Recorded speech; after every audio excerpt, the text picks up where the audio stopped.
Tous les dimanches, rejoignez l'aventure 1000% pour être 1% meilleur à chaque épisode.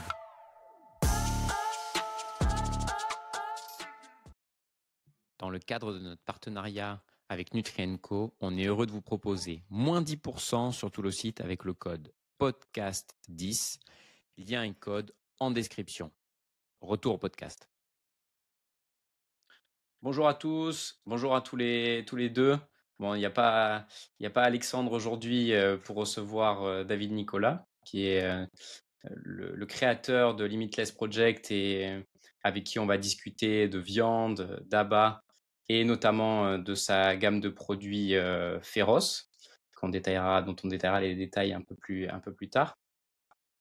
Vincent, ça va? T'es en forme? Je m'hydrate un peu parce que là, ça va être puissant, donc voilà, je me prépare. David, c'est quoi un petit peu tes actualités en ce moment? Déjà merci de m'inviter, de me recevoir sur votre podcast, ça fait vraiment plaisir. J'ai eu l'occasion d'en écouter quelques-uns, notamment celui avec Marion Caplan qui était super. Mes actualités en ce moment, écoute, je rentre de Namibie où j'ai couru un ultra trail de 255 km à travers le désert en autonomie. Donc je portais dans mon sac à dos ma nourriture, mon sac de couchage, etc. Donc évidemment, avoir 10 kilos sur le dos, ça ajoute une petite contrainte supplémentaire, surtout quand il fait 55 degrés dehors. Alors le premier jour, mon sac s'est déchiré, donc j'ai dû mettre du tape, tu vois, autour pour faire tenir les affaires dedans. Et donc le problème, c'est que le tape, avec l'humidité et la transpiration, a commencé à boursoufler et m'a arraché toute la peau du dos. Et tu vois ce que fait la peau arrachée avec de l'eau salée, en l'occurrence ma transpiration, et ben ça brûle. Donc je peux dire que c'était une sacrée motivation pour avancer, tu vois, ça faisait mon petit coup de fouet. Mais voilà, j'ai triomphé de cette aventure qui était absolument grandiose, tant sur le plan exploration géographique, des paysages, une nature vraiment sauvage et brutale, le fait de se reconfronter un petit peu à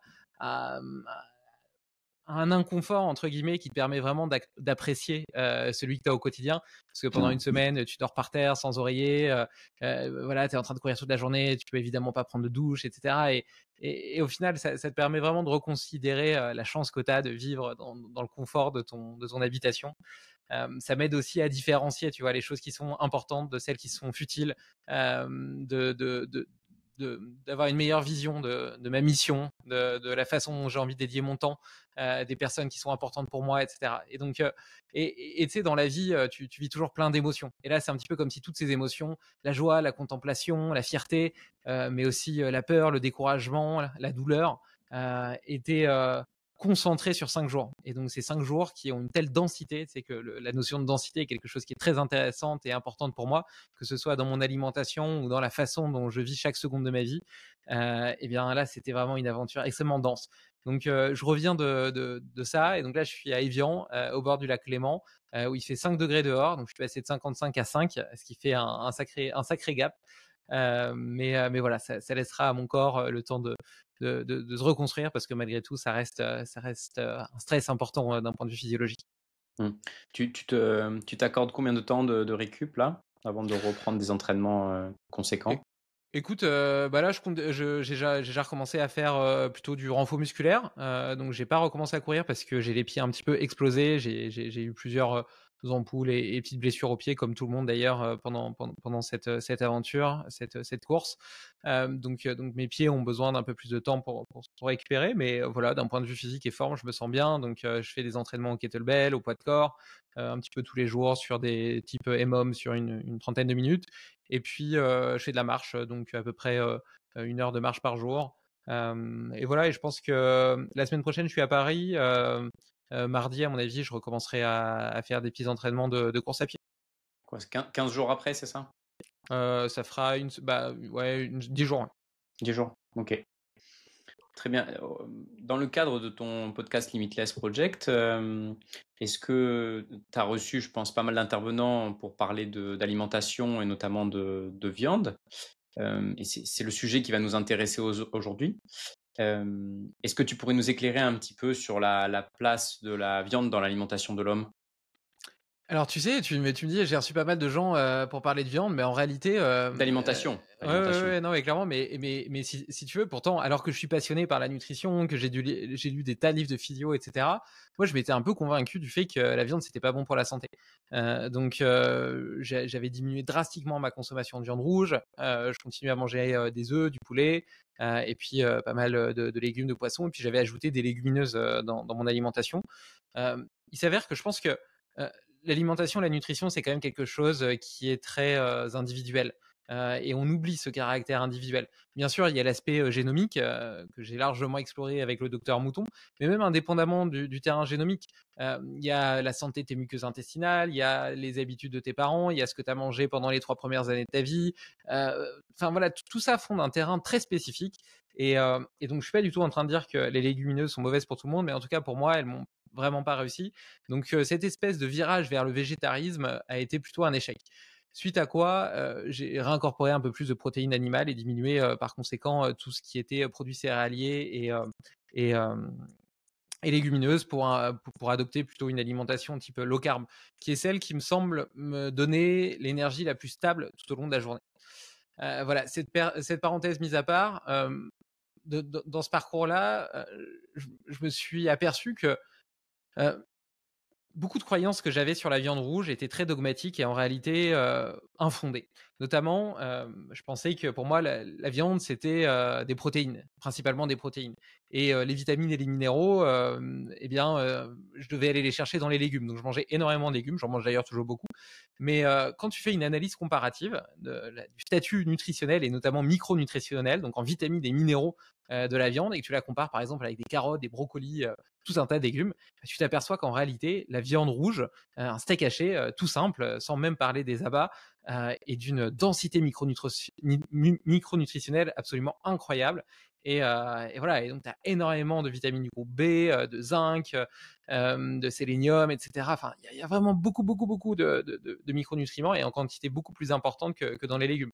Donc les légumes sont importants, ils apportent des antioxydants, des phénols, etc., des fibres aussi pour nos bactéries Les intestinales. prébiotiques, oui. Mais penser que voilà, la viande c'est pour les protéines, les légumes et les fruits c'est pour les vitamines, les minéraux, déjà, c'est faux. C'est faux, et malgré le fait que je sois quelqu'un d'informé, eh bien, je me suis laissé un petit peu piéger. Ensuite, il y a toutes ces associations qui sont faites entre la viande rouge et le cancer, entre la viande rouge et les maladies cardiovasculaires.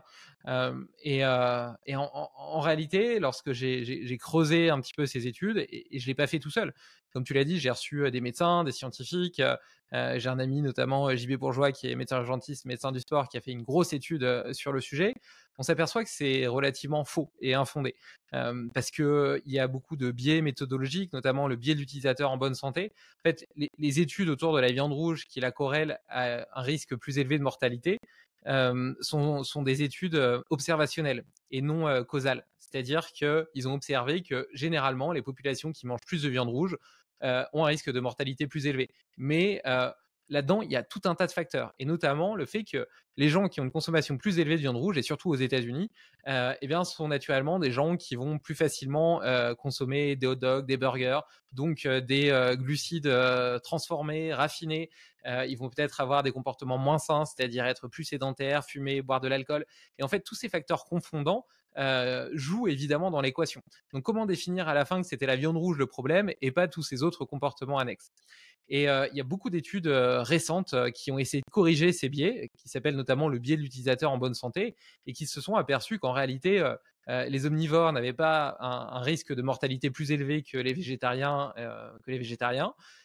et que la consommation même élevée de viande rouge n'augmentait pas les risques de cancer.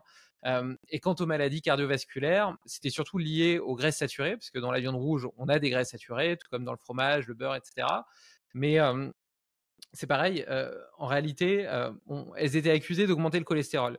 Mais dans les faits, la majeure partie du cholestérol produit enfin, la majeure partie du cholestérol du corps Il est est produit par endogène. lui-même. Voilà, exactement, Mm. il est endogène.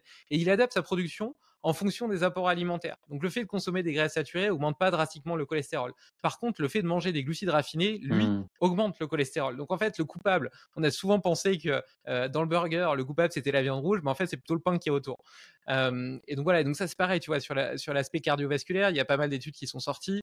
Et encore une fois, en plus, toutes ces études ne prennent jamais en compte la notion de qualité, la notion de qualité de la viande. Donc c'est-à-dire que déjà, ils mélangent la viande brute, non transformée, de la viande transformée, telle que le bacon, etc., dans lesquelles il y a des nitrites, il y a plein d'additifs, etc.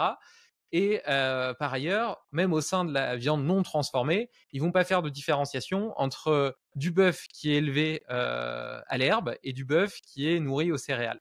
Or, quand on observe le profil lipidique de ces deux animaux, eh ben, on a des viandes qui sont drastiquement différentes, notamment sur le statut en oméga 3.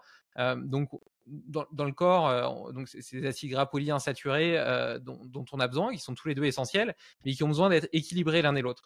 Les oméga 3, ils ont tendance à être plutôt anti-inflammatoires, les oméga 6 plutôt pro-inflammatoires. Donc c'est un petit peu comme si on avait le feu et l'extincteur. Les deux sont nécessaires parce que l'inflammation, elle nous permet de faire face à des stress aigus, etc., mais doivent être équilibrés. Or, l'alimentation moderne, notamment par les produits ultra transformés qui utilisent des graisses et des huiles végétales, est beaucoup trop riche en oméga 6. Donc on a un rapport de à peu près 1 pour 15, un oméga 3 pour 15 oméga 6, alors qu'il faudrait avoir un rapport optimal entre 1 pour 2 et 1 pour 4. Et donc, nous, si notre profil lipidique il varie comme ça par notre alimentation, c'est la même chose pour les vaches. Donc, une vache qui va manger des céréales riches en oméga 6 comme le maïs et le soja, elle va naturellement avoir un statut qui va être déséquilibré, donc pareil, de 1 pour 15 ou 1 pour 20. Donc, quand on va manger cette viande, eh ben, on va participer à aggraver ce déséquilibre qu'on a déjà. Par contre, un bœuf qui est nourri à l'herbe, bah, il va naturellement avoir un profil lipidique avec un équilibre entre oméga 3 et oméga 6 de 1 pour 2 à 1 pour 4. Donc, il va être proche de l'idéal. Et donc là, tu vois, rien qu'avec ce petit exemple, et je pourrais en citer plein d'autres, tu t'aperçois que les deux s'appellent bœuf dans les grandes surfaces, mais en réalité, c'est deux aliments différents qui vont avoir un impact différent sur notre santé et notre métabolisme. Et ça, c'est très marquant ce que tu dis. En fait, on peut vite le comprendre que quelqu'un qui prend du fast-food ou quelqu'un qui contrôle son alimentation, qu'il y a une vraie différence sur l'impact sur sa santé, comme les habitudes de vie, le sommeil, le sport. Finalement, une vache qui est dans des prés, c'est aussi une vache qui est plus en mouvement qu'une vache qui est aussi en Exactement. batterie. Tu parlais d'échecs sur ton alimentation parce que tu as cherché à avoir une alimentation plus végétale. C'est Docteur Mouton qui nous parlait de ces essais-erreurs. Est-ce que tu as trouvé par le ressenti la bonne alimentation ou est-ce que, comme Docteur Mouton le souligne, de venir tester son génome, de venir faire un bilan de sanguin complet pour venir travailler ton alimentation? Alors, je fais juste une parenthèse parce que tu parlais de ces vaches dans les prés qui sont en mouvement. Alors évidemment, c'est intéressant sur le plan du bien-être animal, mais tu crois pas si bien dire parce que les vaches qui sont élevées justement hors sol, eh bien, elles ont une masse musculaire proéminente, notamment parce que c'est issu potentiellement de sélection, etc. Donc il y a aussi tout un côté génétique ici. Et donc c'est presque des animaux transgéniques. J'exagère, mais à peine. Et en réalité, c'est des animaux qui sont malades. Tu vois, on parle du foie gras et on dit le foie gras, bon, en réalité, c'est un foie malade parce que les canards, ils ont été gavés. Mais la vache hors sol, c'est une vache qui est malade. Tant et si bien que sa masse musculaire est tellement développée que ça leur cause des problèmes de dos, des problèmes respiratoires, qu'ils ont du mal à se déplacer, que quand on observe et qu'on analyse leur métabolite, on s'aperçoit que leur fonction mitochondriale est dégradée, que les marqueurs de stress, donc quand je parle des marqueurs de stress, c'est pas que le stress je parle pas du stress mental, là je parle de stress physiologique au niveau du terrain inflammatoire, etc., sont hyper élevés. Enfin, ce sont des animaux qui sont malades, vraiment. Donc voilà, parenthèse fermée. Et donc, quant à mes thèses sur l'alimentation, moi j'aime bien me qualifier d'explorateur, explorateur du potentiel humain. Le potentiel humain me passionne et j'adore explorer.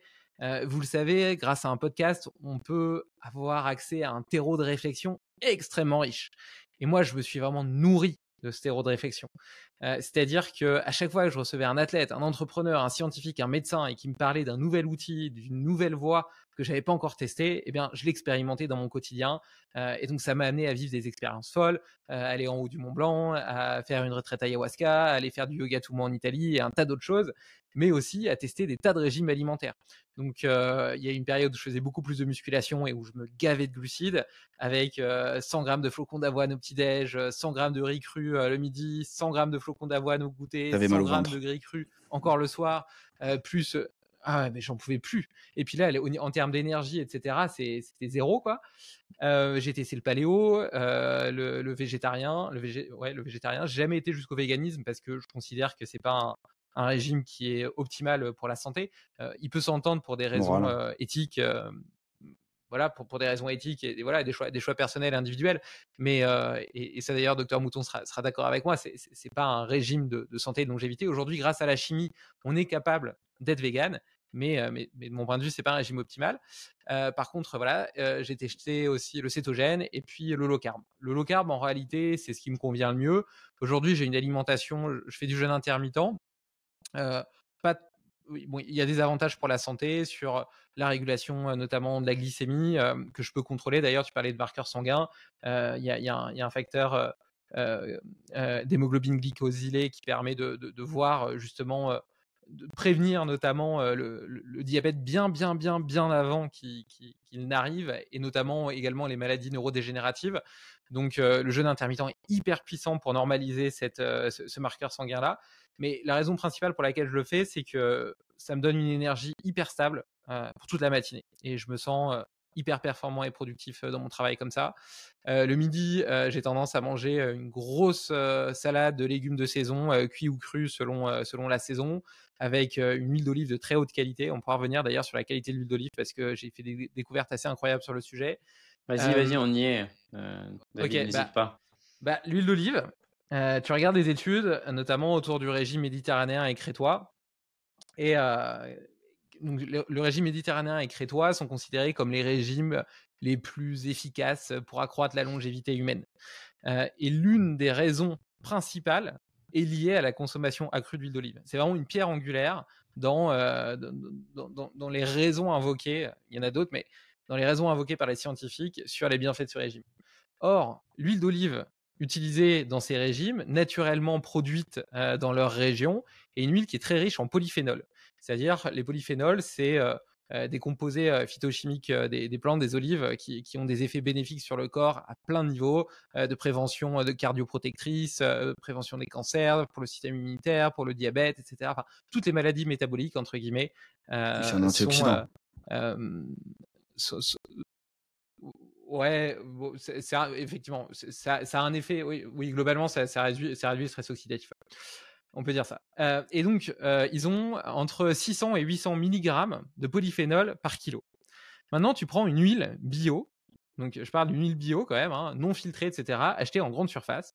Alors déjà, il faut faire attention parce qu'ils te font une jolie bouteille, etc. Puis tu regardes derrière sur l'étiquette et puis tu t'aperçois que c'est un mélange d'huile d'olive d'Union européenne et hors Union européenne, alors même qu'elle est bio, etc. Bon, bref.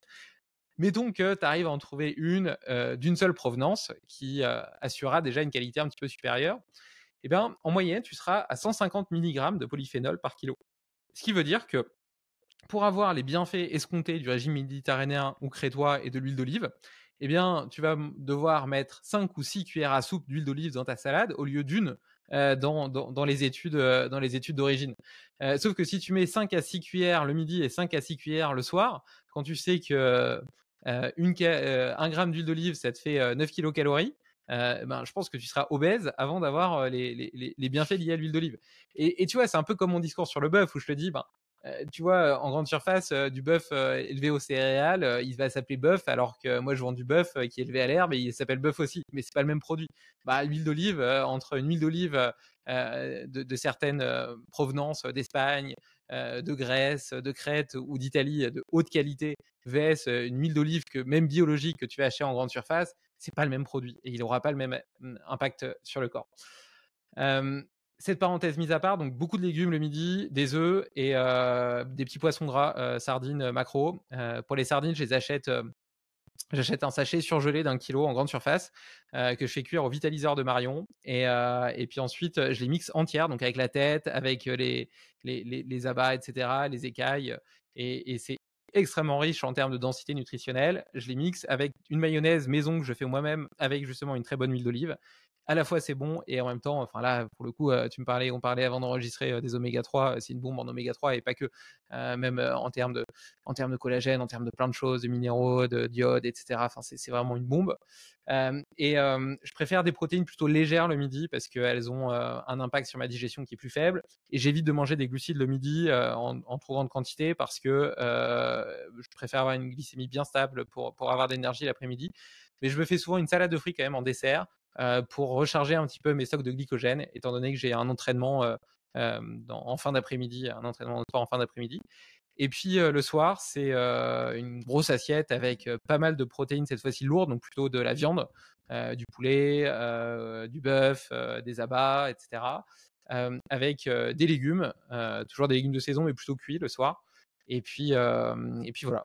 Donc en fait, j'ai 2 repas, c'est 2 bons repas, et ça me fait ma journée. Et donc du coup, j'ai supprimé tout ce qui était céréales et tout ce qui était légumineuses parce que je me suis aperçu que ça me réussissait pas très bien. Et puis même quand tu regardes un petit peu l'histoire humaine, en réalité, Homo sapiens à la base c'est un omnivore opportuniste. Donc déjà, tu vois, on a encensé le régime paléo, mais en réalité il n'y a pas un régime paléo. On s'aperçoit qu'en fonction des populations, de l'endroit où elles vivaient, elles avaient des régimes qui étaient extrêmement divers et variés. Aussi en Et fonction de la saison. absolument Aussi en logique. fonction de la Anthony saison, Berthoud ça se modifie. Oui, Ouais. et en fonction de la saison aussi. Donc, et d'ailleurs, par rapport à Anthony la saison, Berthoud tu le vois, décrit très bien, hein, d'ailleurs. Hein. Il décrit qu'il y a un régime paléo, ça n'a aucun sens de parler de ça. En fonction de la latitude dans laquelle vous habitez, vous allez avoir un apport nutritionnel en graisse ou en glucides qui va complètement changer entre le paléo des Esquimaux et le paléo bien sûr, d'un Africain subsaharien. Ça n'a rien à voir. Et c'est normal, puisque on ne trouve pas la même quantité de fruits en Islande bien sûr. qu'en Afrique subsaharienne. Mais bon, Ceci ça prend étant, rien à personne. j'ai vu une vidéo quand même assez intéressante parce que moi j'avais un peu l'idée que ben voilà, les chasseurs-cueilleurs, ils étaient tous à moitié cétogènes, etc. Malgré tout, Mmh. il y avait quand même beaucoup plus de fruits et notamment de fruits sucrés que ce qu'on pourrait le croire et un accès au miel qui potentiellement était peut-être plus important que ce qu'on croyait. J'ai vu pas mal de recherches d'anthropologues, etc., sur le sujet qui sont très très intéressantes et qui ont un petit peu modifié mon regard sur le sujet. Mais clairement, ça dépend de la latitude. Et comme tu disais, Vincent, je trouve que c'est intéressant. Ça, c'est une prise de conscience un peu récente que j'ai eue. J'ai toujours mangé des légumes de saison, mais ça n'empêche que, notamment quand j'ai commencé à faire un virage plutôt low carb, cétogène, j'ai mangé beaucoup d'oléagineux. Et parce que je trouvais que c'était super, c'est une bonne alternative en termes de protéines végétales avec pas mal de graisses de qualité. Voilà, je trouve que sur le papier, en tout cas, c'était des super aliments. Et dans les faits, encore une fois, on revient à ces histoires de tests, etc. Je me suis aperçu que le fait d'en manger beaucoup, d'un point de vue digestif, amoindrissait la qualité de mes selles.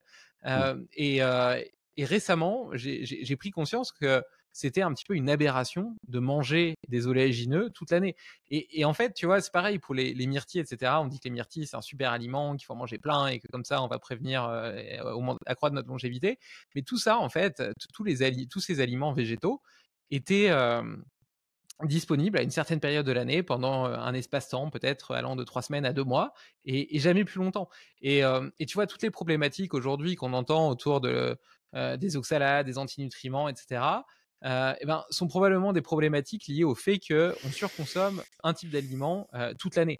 Euh, Or, si on le consommait que pendant 3 semaines, 1 mois ou 2 mois, eh bien, parce qu'au final, les oxalates, c'est c'est un antinutriment qui pose des problèmes au corps, mais qui peut aussi avoir un caractère hormétique et créer une adaptation positive. Donc, mais pour qu'il y ait hormèse, il faut que tu puisses récupérer de ce stress initial. Donc, la notion de récupération, comme dans le sport, après un entraînement physique intense, là, tu vois, je te parlais de mon ultra, cette semaine, pendant 10 jours, je vais pas courir, et donc je me laisse du temps pour récupérer. Et sinon, il n'y a pas de surcompensation. Oui. L'hormèse, pour les auditeurs qui nous écoutent, c'est un stress appliqué à l'organisme qui crée une surcompensation et Voilà, une adaptation. exactement. C'est un stress aigu dont les capacités vitales de l'organisme sont suffisantes pour y faire face et qui va créer une adaptation positive. Parce que, en fait, s'il n'y a pas de gain, il n'y a pas d'hormèse. L'hormèse, elle est vraiment liée à la notion de gain. Si tu n'as pas de gain derrière, c'est juste C'est du la stress. dose qui fait Tu le vois, tu as poison. toute cette mode des bains froids, etc. Ouais, et puis tu as toute cette dose, cette mode là des bains froids, des douches, etc. Moi j'adore, hein, j'adore le froid, donc T'es le je bienvenu peux me alors, baigner David. dans le lac en hiver, etc. Donc je fais partie de cette mode, mais tu vois, t'en as qui le font de façon dogmatique, et en fait ils sont juste en train de trembler toute la matinée. Là, c'est plus de leur mode, c'est juste du stress. Donc, il faut quand même mettre ça en corrélation avec l'énergie vitale et ta capacité à faire face à ce stress. Bref, j'en reviens aux oxalates qui sont des antinutriments des plantes. Donc, les plantes, elles n'ont pas la capacité de courir, etc., pour fuir les prédateurs. Donc, elles ont développé une armada d'armes chimiques, à la base plutôt pour attaquer les insectes, qui avaient pour but d'attaquer leurs nerfs. Comme ça les paralysait et puis ils mouraient. Et pour les animaux un peu plus gros, les mammifères, etc., ça avait tendance à leur causer des problèmes digestifs. Et donc, ils étaient suffisamment malins pour pas continuer à en manger. Nous, on est les seuls à pas trop être à l'écoute de notre corps et de nos symptômes, et à continuer même à manger des choses qui nous font du mal. Bref, quoi qu'il en soit, ces oxalates, à petite dose, elles peuvent créer une adaptation positive. Mais pour ça, voilà, il faut que tu puisses récupérer. Et donc, on en revient à cette notion de saisonnalité et de fluctuation. Et donc, je suis convaincu que même des aliments qui sont riches en oxalates, si tu les manges pendant 3 semaines ou un mois et que tu as suffisamment de temps pour détoxifier ces oxalates après, il n'y aura aucun problème. Par contre, si tu les manges toute l'année, eh bien là, c'est là où tu commences à avoir une accumulation, et au bout d'un moment, que ton corps n'ait plus les Ça ressources résonne nécessaires chez pour moi. détoxifier. J'ai des myrtilles, des noix tous les matins. La problématique que je vais soulever, c'est ok, on suit une alimentation qui est saisonnière. Donc là, je me régale avec toutes les butternuts, les courges. Enfin, c'est magnifique, hein, toutes les légumes racines qu'il peut avoir. Très riche aussi en densité nutritionnelle. Mais par contre, on a quand même une chronicité dans notre alimentation, tu vois. On a quand même un.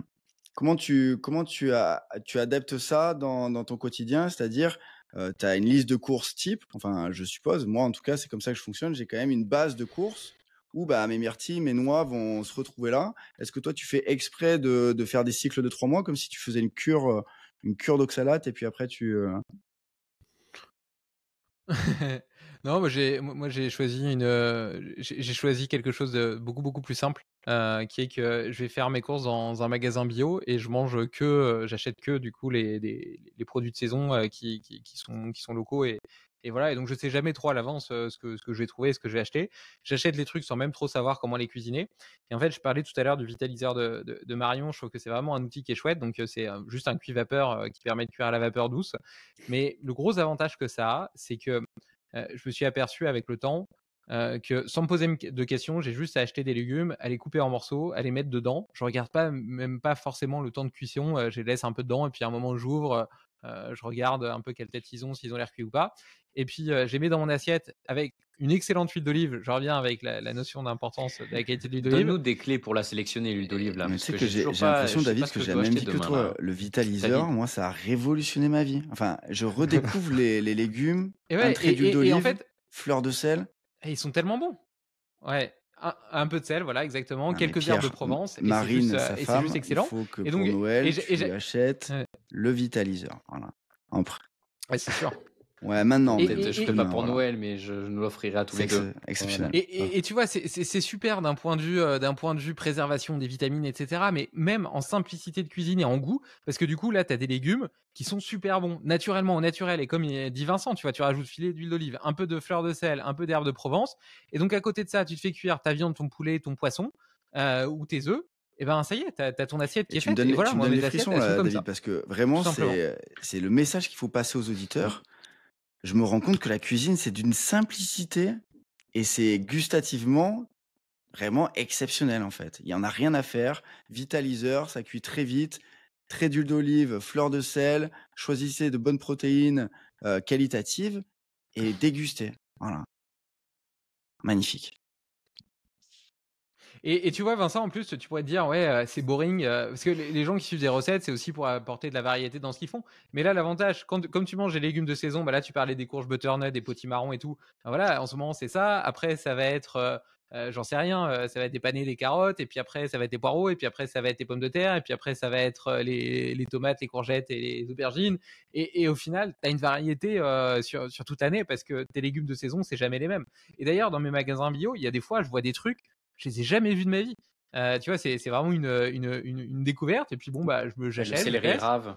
Mmh. Ouais, ou le radis noir ou ce genre de truc. Et d'ailleurs, le docteur Mouton, puisqu'on a pas mal parlé de lui, il m'avait dit dans le premier épisode qu'on avait enregistré ensemble, justement, lui, il s'est pas mal intéressé aux chasseurs-cueilleurs, et il disait qu'un chasseur-cueilleur, en moyenne, mangeait 50 espèces différentes de fruits et légumes par an.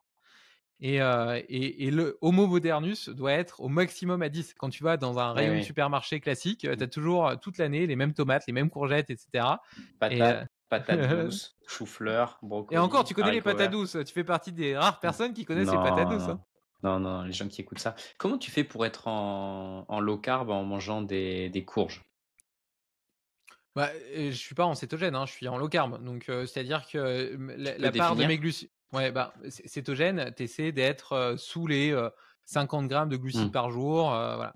Moi, déjà, je compte pas. Et puis, en plus de quoi, quand je compte, Pas mal. je suis à peu près entre 100 et 150 grammes par jour, ce qui correspond OK. à 20% à peu près de mes calories qui proviennent des glucides. Et donc, on considère qu'on est en low carb quand on est en dessous de 30% des calories qui viennent des glucides. Euh, et, euh, et tu vois, et moi, c'est aussi fonction, tu vois, de mon entraînement. Je le sens quand je fais beaucoup de séances intenses, etc. Je sens que là, tu vois, je reviens de Mmh. mon truc. J'ai faim, j'ai besoin de manger, je le sens, tu vois. Et puis, il y a d'autres périodes de l'année où je sens que j'ai moins besoin de manger, ou en tout cas, moins besoin de manger de glucides. Moi, tu vois, j'ai vraiment cette vision de les glucides, c'est le carburant du sport, de l'exercice. Donc pour moi, la quantité de glucides que je mange est toujours liée à l'intensité des séances que je vais faire derrière, et plus en amont qu'en aval. Parce que les glucides, j'en ai besoin pour faire mes stocks de glycogène pour la séance intense que je vais faire après. Les manger après la séance intense, même si on dit que l'absorption, etc., parce que tes transporteurs GLUT4, etc., sont mieux ouverts, tu as une meilleure assimilation. Bref, en soi, si après, tu n'as pas un autre entraînement intense, c'est absurde. Donc, je vais plutôt les manger avant ma séance intense. Donc voilà, pour moi, les glucides, c'est l'énergie, le carburant du sport. Les lipides, les graisses, c'est le carburant du cerveau. Et les protéines, c'est les briques de Lego élémentaires de la vie qui permettent à tous mes tissus de se reconstruire. Donc j'ai vraiment cette vision-là. Et en fonction de ma vie, etc., tu vois, là, je suis dans une période où je fais pas beaucoup donc là, je suis dans une semaine de récupération. Je fais pas beaucoup moins d'exercices, mais par contre, j'ai besoin de beaucoup récupérer. Et puis malgré tout, d'être connecté, intelligent, etc. Donc, je vais plutôt manger plus de protéines et plus de lipides. Et puis après, quand je vais recommencer à avoir des entraînements plus intenses, je mangerai peut-être un peu plus de fruits, Et donc, sur mes sources de glucides, malgré tout, la densité calorique, là, je parle pas de densité nutritionnelle, mais de densité calorique des légumes, même tu prends des courges, etc., ou même des pommes de terre ou des patates douces, elle est autrement moins importante que dans les céréales. Les céréales, c'est vraiment, c'est vraiment un réservoir à calories. C'est extrêmement puissant, tu vois. Et en plus, tu es capable d'en manger pas mal. Donc, Mmh. manger 100 grammes de riz cru vs. Je me souviens à l'époque où je faisais de la muscu, si je voulais avoir mon quota de glucides journalier avec des pommes de terre ou des courges, bonne chance, hein, j'aurais jamais réussi.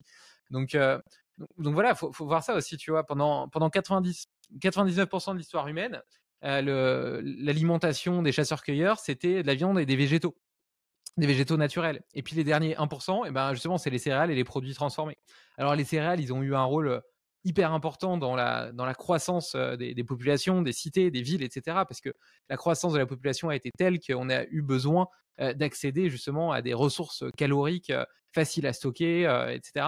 Mmh. Donc ça a servi à l'humanité dans son ensemble. Mais d'un point de vue individuel, le fait est qu'on est quand même mal adapté à cette alimentation, parce que l'évolution d'une espèce, qu'elle soit végétale ou animale, elle se fait sur des millions d'années, donc l'histoire humaine. Homo sapiens a 300 000 ans, mais 2-3 millions d'années si on prend les premiers hominidés. Voilà, tout ça, ça prend du temps. Donc tu peux pas espérer t'adapter à une alimentation qui est complètement différente de celle pour laquelle tu es programmé en 10 000 ans. La révolution agricole, Mmh. c'était il y a 10 000 ans. Oui, tout à fait. Avec des modifications génétiques sur les céréales qui ont eu lieu il y En a plus, ces 50 dernières années. ouais, sur le gluten, etc. Ouais. Bon, ça sera un autre sujet, mais Déjà, tout le monde écoutez à se renseigner notre là-dessus. épisode avec Docteur Vincent? Mouton, il y en a un sur 1000%, il y en a 3 sur Mais Limitless, oui, il y a des capsules à puits en pouvoir sur YouTube de Docteur Mouton. Voilà, Docteur Mouton, je répète, allez voir et prenez les connaissances. Épisode 48, c'est le 48e Et c'est pourcent super de notre intéressant, projet. cette densité Euh, nutritionnelle que tu cherches à avoir, des produits de saison, bio, local. Et finalement, tu as cette idée, qui est une idée, vraiment très pertinente, hein, qui est cohérente en fait avec la problématique de notre société, de faire des steaks féroces. Explique-nous un peu la genèse de cette idée. Alors, la genèse de cette idée. Déjà, avant de créer les steaks féroces, moi, j'ai commencé à manger du foie. Il faut se dire une chose, c'est que j'ai jamais été habitué à en manger. Mes parents n'ont jamais cuisiné d'abat. Même de la langue de bœuf, un truc comme ça, pour moi, c'était horrible. Jamais j'aurais eu l'idée de manger ça. Et puis, évidemment, en tant que passionné des déterminants de la performance humaine, de tout ce qui peut maximiser ma forme, mon énergie, ma longévité, je suis tombé un jour sur une étude d'un scientifique américain qui s'appelle Tibel, qui, face justement à la carence générale, pardon, à la carence généralisée observée chez les Américains, a cherché à classer les aliments selon leur densité nutritionnelle. Donc, la densité nutritionnelle, c'est quoi? C'est la richesse en vitamines et en minéraux essentiels. Et donc, il a classé les aliments et il s'est dit comme ça, ben, je vais pouvoir aider la population à avoir une plus grande densité nutritionnelle et donc à diminuer leur carence. Parce que la grosse problématique qu'on a aujourd'hui, c'est que on a certes plus de problèmes de famine, mais la majorité des calories qu'on absorbe vient de produits transformés ou ultra transformés qui sont extrêmement pauvres en micronutriments. Ce sont des calories vides. Donc, je te parle en micronutriments et même en macronutriments parce que justement, il y a des études qui ont montré que l'une des raisons, l'un des mécanismes par lesquels ces produits nous rendent en surpoids et obèses était lié au fait que, bon, déjà, ils sont pauvres en fibres, donc ils ne stimulent pas la satiété. Ils ont un équilibre parfait en gras, sucre et sel qui nous donne envie d'en manger toujours plus parce que ça sécrète à fond de la dopamine et que notre cerveau, il a quand même évolué sur des millions d'années dans des environnements extrêmement hostiles sur lesquels on devait être poussé à chercher la moindre calorie. Et si un jour, tu avais la chance de voir un arbre rempli de fruits, eh ben, il fallait que tu te jettes dessus et que tu les manges tous parce que c'était une chance unique dans la vie d'un homme. Donc voilà, donc il joue là-dessus. Et puis le dernier point, c'est que c'est des aliments qui sont très pauvres en protéines. Or, c'est un peu comme si le corps cherchait à avoir son quota protéique journalier. Et donc, j'ai lu ça dans Cerveau et Psycho, dont le directeur de publication est Sébastien Boller, qui a écrit par ailleurs 2 livres extrêmement intéressants, Le bug humain et Où est le sens, qui permettent notamment de comprendre la façon dont notre cerveau est inadapté à la société dans laquelle on vit. Mais bref, je digresse. Et donc voilà, et donc ces produits ultra transformés, ils nous poussent à en manger toujours plus parce que comme ils répondent pas aux besoins élémentaires de notre corps, eh bien, notre corps essaie désespérément d'en manger plus pour finir par couvrir ses besoins. Toujours est-il que donc ce scientifique a classé les aliments par densité nutritionnelle plutôt que par calories. Et tout en haut du tableau, il y a le foie de bœuf. 7 grammes de foie de bœuf suffisent à couvrir un tiers de nos besoins dans tous les micronutriments essentiels, donc les vitamines et les minéraux essentiels. C'est l'aliment le plus dense, le plus nutritif, le plus qualitatif de la planète. Tu pourrais citer les micronutriments ouais, je vais te que ça dire juste après, contient? mais à titre de comparaison, pour couvrir ce même tiers de micronutriments avec des légumes, il faudrait en manger 1,3 kg. Donc, ça te met en perspective. Les 7 grammes, 1,3 kg. Et avec des céréales raffinées, il faudrait 1,9 kg. Donc, il faudrait quasiment manger 2 kg de céréales dans ta journée pour avoir la même quantité de micronutriments que dans 7 grammes. On parle vraiment de 7 grammes de foie. Donc, c'est vraiment hallucinant. Et d'ailleurs, ça me fait penser, j'avais reçu un Willy Jensen qui, fut un temps, était assez connu dans le monde de la santé et du sport sur Limitless, qui était végétarien vegan, enfin qui était vegan plutôt, végétarien, non, il était végétarien. Ouais, il était végétarien parce qu'il mangeait des œufs. Il mangeait des œufs, mais il mangeait pas du tout de viande ni de poisson. Et la seule entorse qu'il faisait à sa diète, c'était que toutes les semaines, il mangeait un petit peu de foie de bœuf, précisément parce que selon lui, c'était la meilleure façon de couvrir aux besoins de son corps. Et donc, tu me demandais, oui, qu'est-ce qu'il y a dans le foie? Il y a beaucoup de vitamines du groupe B, donc B1, B2, B3, B6, B12. Donc, c'est extrêmement riche dans cette famille de vitamines qui joue à la fois dans la synthèse de l'ADN, dans le système cardiovasculaire, dans la prévention du vieillissement. On a de la vitamine A sous sa forme active, qu'on appelle le rétinol, donc qui est assez connu pour prévenir et sauvegarder la vision, mais qui intervient aussi dans la production des globules blancs et donc dans le système immunitaire.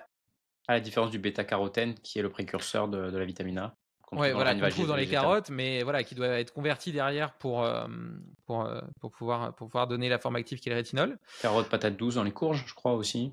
Tout ce qui Ouais, est... enfin, dans tout ce qui est orange, en fait. On a du zinc, et c'est du zinc qui est hautement biodisponible. Et ce qui est hyper intéressant avec ce zinc, c'est qu'il va potentialiser l'absorption de toutes les autres formes, y compris les formes végétales. C'est-à-dire que du zinc, tu peux en trouver dans les légumes, mais il va être très mal absorbé par le corps. Mais si tu as du zinc qui provient de foie de bœuf notamment, eh bien, ces formes végétales vont être mieux assimilées et Tu peux plus nous biodisponibles. préciser, rentrer un C'est petit incroyable. peu sur Et l'assimilation du zinc, s'il te plaît? Zoom. Focus. Non, ça, je pense que là, il faudrait rentrer sur le fonctionnement de la physiologie du C'est système quoi? C'est une digestif, synergie, etc. ouais, Je pense qu'on tu sais pas arriverait s'il y a une sur un méthylation sujet un petit peu complexe. ou s'il y a une. Ok. Non. Non, mais par contre, si tu regardes, si tu regardes, il y a pas mal d'études qui ont montré justement que, eh ben, qui ont comparé du zinc de source végétale avec le taux d'absorption, le zinc d'origine animale et la synergie des deux. Et qui ont montré que le fait d'ajouter, que le tout était plus important que la somme de ses parties, et donc que le zinc animal maximisait l'absorption du zinc végétal. Et le zinc, c'est absolument fondamental pour plein de choses, mais notamment pour le système immunitaire. Et d'ailleurs, il y a des trucs, tu vois, si on fait une petite parenthèse sur le biohacking, il y a un petit protocole des biohackers quand ils tombent malades, mais qui est assez bien soutenu par la science, de se complémenter entre 15 et 30 mg de zinc, souvent sous forme de petites gummies, et qui permet de réduire de moitié la durée du rhume. Donc là, on enregistre en hiver.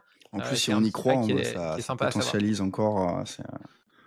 C'est extraordinaire. Ah oui, là, si tu rajoutes l'effet placebo, c'est sûr que... Ouais, c'est parce qu'en fait, le zinc, il entre dans la formation des lymphocytes T, et qui sont des soldats qui attaquent les cellules infectées, puis les cellules cancéreuses aussi d'ailleurs.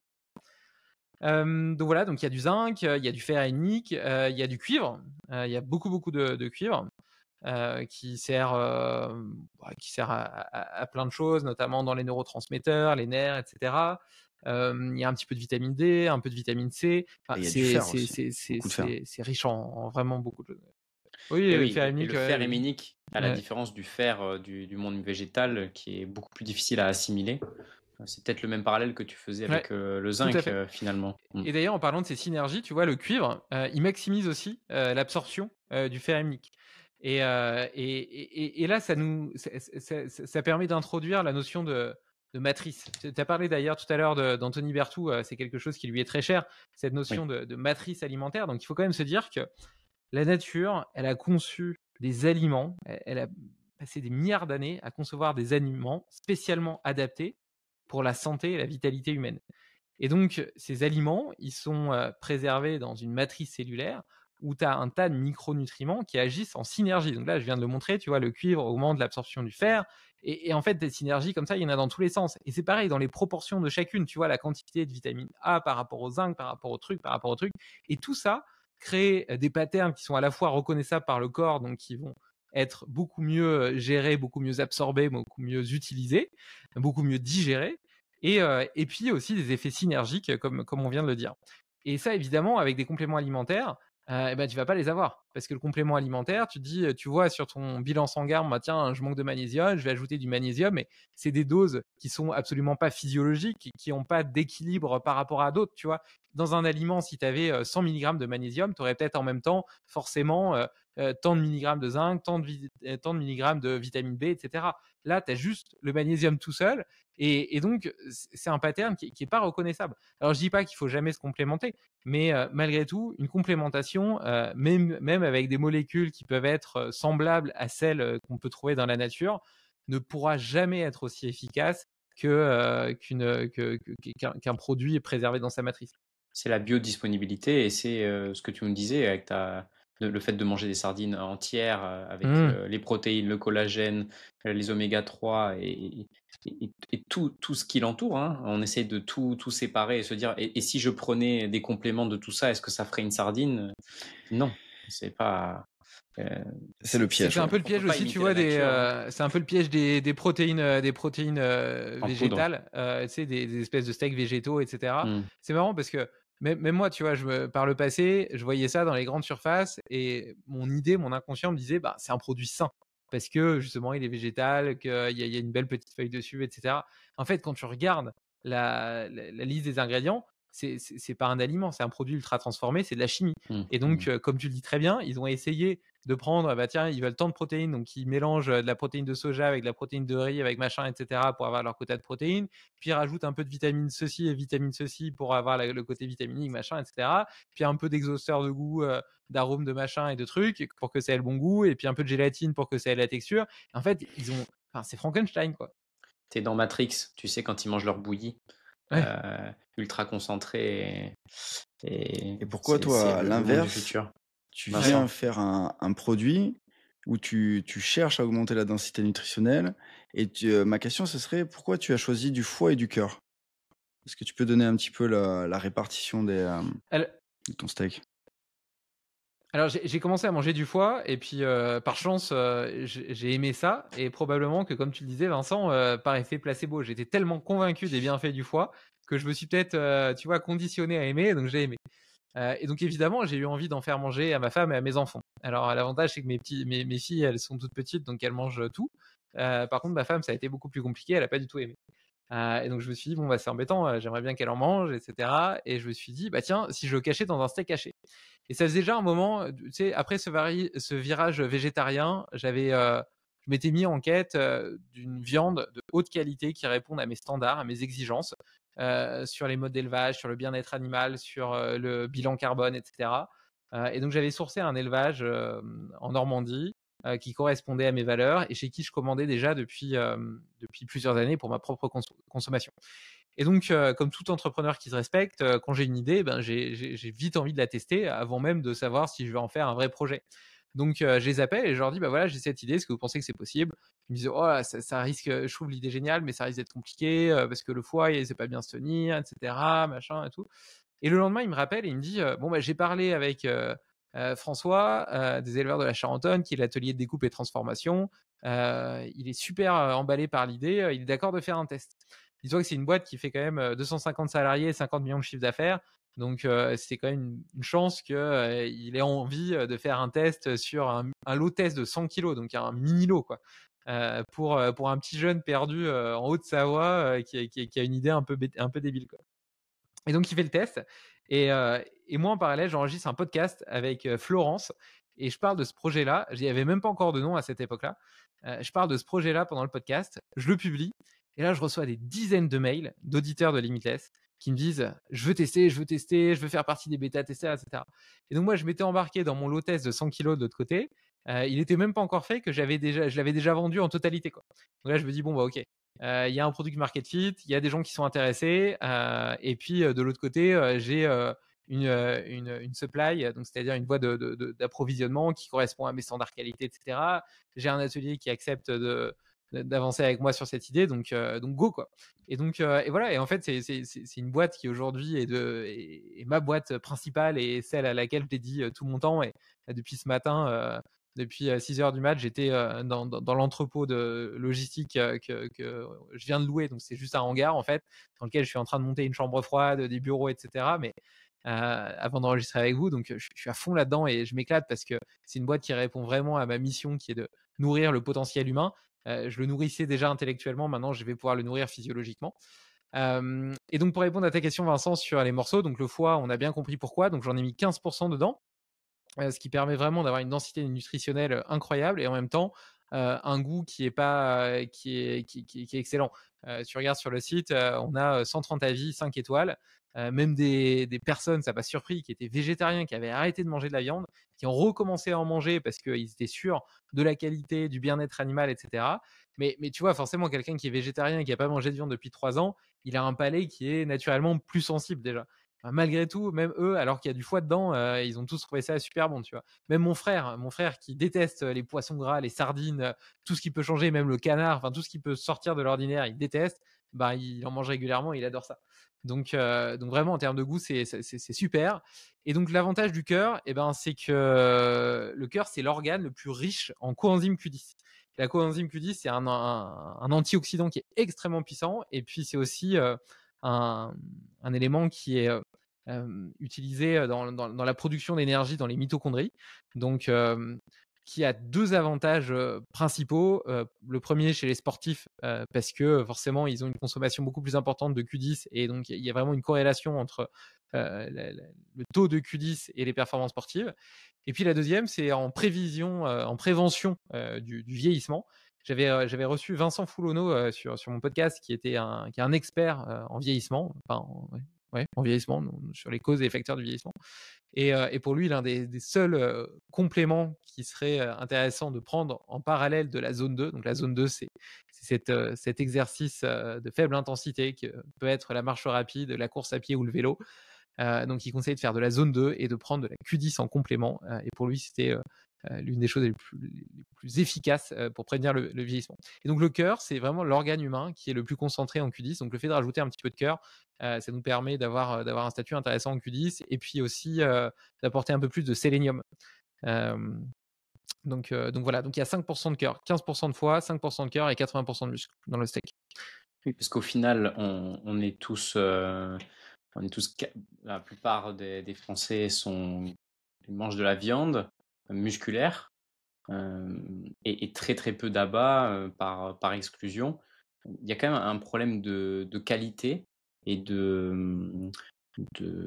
comment dire, j'avais discuté avec un boucher qui me disait on n'est pas dans les tables pour me dire que l'utilisation de pesticides, d'antibiotiques était difficilement traçable. C'est quoi ta position là-dessus? Parce que moi, demain, je vais en supermarché, j'achète du foie. C'est aussi sociétal aussi. Ah, mais un ça, peu, c'est- hein. Il y a contaminé, aussi Ouais, les bah, nobles qui mangeaient plus cette viande musculaire et les abats qui étaient mis de côté, c'était la viande du pauvre en fait. Hein. Il y a aussi cette évolution-là de la société. Hein. Enfin, en réalité, ça, Vincent, c'est le cas, ça a été le cas Ouais. sur les dernières décennies, mais avant, c'était plutôt l'inverse.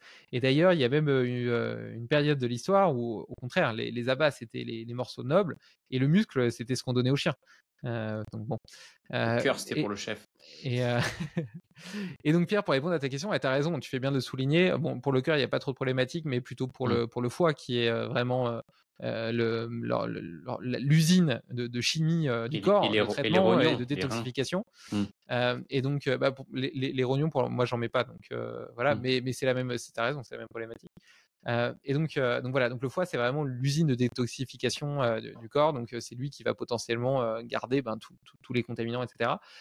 Donc, avec Féroce, on a justement, j'ai eu du mal. Ma plus grosse problématique, elle a été liée à la supply, c'est-à-dire à sourcer des élevages qui répondent à mon cahier des charges et à mes exigences. Donc tout à l'heure, j'ai parlé des races de vaches déjà. Je voulais des races de vaches rustiques. Je voulais pas ces vaches hyper transformées qui en réalité souffrent de problèmes de dos, de respiration, etc. Parce que c'est des animaux malades et parce que c'était pas cohérent avec mon éthique. Donc, je voulais travailler avec des races comme les limousines, Angus, etc., qui en plus, en étant plus rustiques, ont une santé plus robuste. Donc, naturellement, moins besoin de traitements antibiotiques vétérinaires et qui peuvent passer plus de temps dehors parce qu'elles résistent mieux justement aux intempéries. Donc, ce qui leur permet de brouter de l'herbe toute l'année. Tout à l'heure, j'ai parlé de l'importance du fait de brouter de l'herbe. Donc, ça modifie drastiquement leur profil d'acide gras. Donc, je le rappelle, un bœuf nourri aux céréales, il va avoir un ratio oméga 3, oméga 6 de 1 pour 15, vs 1 pour 2 pour la viande qu'on produit chez Féroce. Donc, et on a aussi une teneur en CLA, qui est un acide gras très spécifique, qui est de plus en plus étudié par la science pour ses vertus cardioprotectrices, de réduction d'inflammation, de prévention du diabète. Enfin, c'est vraiment un acide gras qui est très très très intéressant. Et donc cette concentration est 4 fois plus importante dans le bœuf d'herbe que dans le bœuf hors sol. donc l'acide linoléique conjugué. Donc il y a vraiment, la viande est vraiment différente. Donc voilà, donc des races rustiques, une bête qui vit la plupart du temps en extérieur, donc au minimum 9 mois, qui mange au minimum 90% d'herbe. Il peut y avoir un complément pour les 10% restants, mais ce complément, je veux pas qu'il y ait de maïs ni de soja, et si possible qu'ils soient enrichis aux graines de lin, justement pour le statut en oméga 3, qu'il n'y ait pas de traitement vétérinaire antibiotique, que la ferme soit engagée dans des pratiques durables, donc recyclage des déchets, énergie renouvelable, etc. Engagement aussi en faveur de la biodiversité, parce que ces vaches qui vivent dehors, elles sont dans des prairies rotatives qui sont entourées de haies. Et c'est des haies sauvages avec toute une biodiversité. Déjà, il y a du saule, des mûres, etc., qui sont mangés par les vaches. D'ailleurs, c'est marrant parce que tu vois, les vaches, elles vont aller manger le saule, et le saule, en réalité, ça a un composé qui est semblable à l'aspirine et qui est un apaisant antidouleur. Tu vois. Quand c'est la saison des mûres, elles vont manger les mûres sur les ronces. Et dans ces haies sauvages, eh ben, il y a des petites abeilles, il y a des campagnols, etc. Il y a toute une richesse qu'on soupçonnerait pas et qui vit là. Donc c'est vraiment un corridor de biodiversité, et qui participe aussi à tout cet ensemble de séquestration du carbone. Parce qu'on critique souvent l'élevage pour ses rejets de CO2. Alors déjà, il faut savoir qu'une vache qui est nourrie à l'herbe, elle va rejeter 2 fois moins de méthane qu'une vache qui est nourrie aux céréales, tout simplement parce qu'elle le digère mieux. Ça, c'est Pierre Veil de Bleu Blanqueur qui me l'a raconté dans un podcast récent. Je trouve ça hyper intéressant. Et puis par ailleurs, en broutant l'herbe, elle stimule la pousse et le renouvellement de l'herbe. Et l'herbe capte le carbone de l'air, le stocke dans ses racines. En plus, les racines participent à protéger les sols de l'érosion. Et donc, il y a vraiment une séquestration du carbone, donc du CO2, de l'air dans le sol par l'élevage bovin sous cette forme régénérative. Donc, c'est le seul type d'élevage qui peut avoir un bilan carbone positif. Donc, c'est quand même important de le souligner. Donc, ça faisait partie de mes critères. Là, je vous cite tous les critères que j'avais. Et voilà. Et puis après, lié au bien-être animal, que ce soit l'éleveur qui emmène lui-même ses animaux à l'abattoir, et puis qu'il le fasse aux premières heures du matin, de telle sorte à ce qu'il n'y ait pas d'attente à l'abattoir, et de minimiser au maximum le stress lié à cette partie. Donc j'ai établi mon cahier des charges, et après j'ai essayé de trouver comment est-ce que je pouvais sourcer de la viande qui réponde à ce cahier des charges. Et c'était extrêmement difficile. Donc le problème, au début, je m'étais dit de la viande bio, sauf que le cahier des charges bio, c'est que 60% d'herbe. Les 40% restants, ça peut être du maïs et du soja, pourvu qu'ils viennent de l'agriculture biologique. Ouais, mais non, mais ça me va pas, moi, les mecs. Moi, j'ai pas envie d'avoir un truc rempli d'oméga 6. Donc, et en fait, il y avait plein d'incohérences dans le label bio qui me convenait pas. Donc, tu avais le label Bleu Blanqueur qui, lui, certifier la teneur en oméga 3. Donc là, je me suis dit, c'est pas mal. Mais par contre, il n'y a rien qui est fait sur la partie environnementale, sur la partie bien-être animal, etc., sur les traitements antibiotiques. Donc, je me suis dit, je vais coupler les deux. Je vais prendre seulement des élevages qui sont labellisés à la fois bio et Bleu Blanqueur. Donc, je suis parti là-dessus, j'ai commencé comme ça, et j'ai trouvé 3 élevages. Le problème, c'est qu'avec 3 élevages, j'arrivais à produire 500 kilos par mois, et je suis toujours en rupture de stock. Full rupture de stock tout le temps. Là, pour te dire, ça fait les gens commandent et ils doivent attendre pendant 2 mois leur commande. Donc c'est dire quand même l'engouement qu'il y a autour du produit, mais malgré tout, pour un entrepreneur, moi c'était une problématique, parce que je me dis je suis incapable de répondre à la demande, quoi. Donc comment est-ce que je passe à l'étape suivante? J'ai d'abord essayé d'aider et de motiver des agriculteurs à se faire labelliser, et doublement labelliser.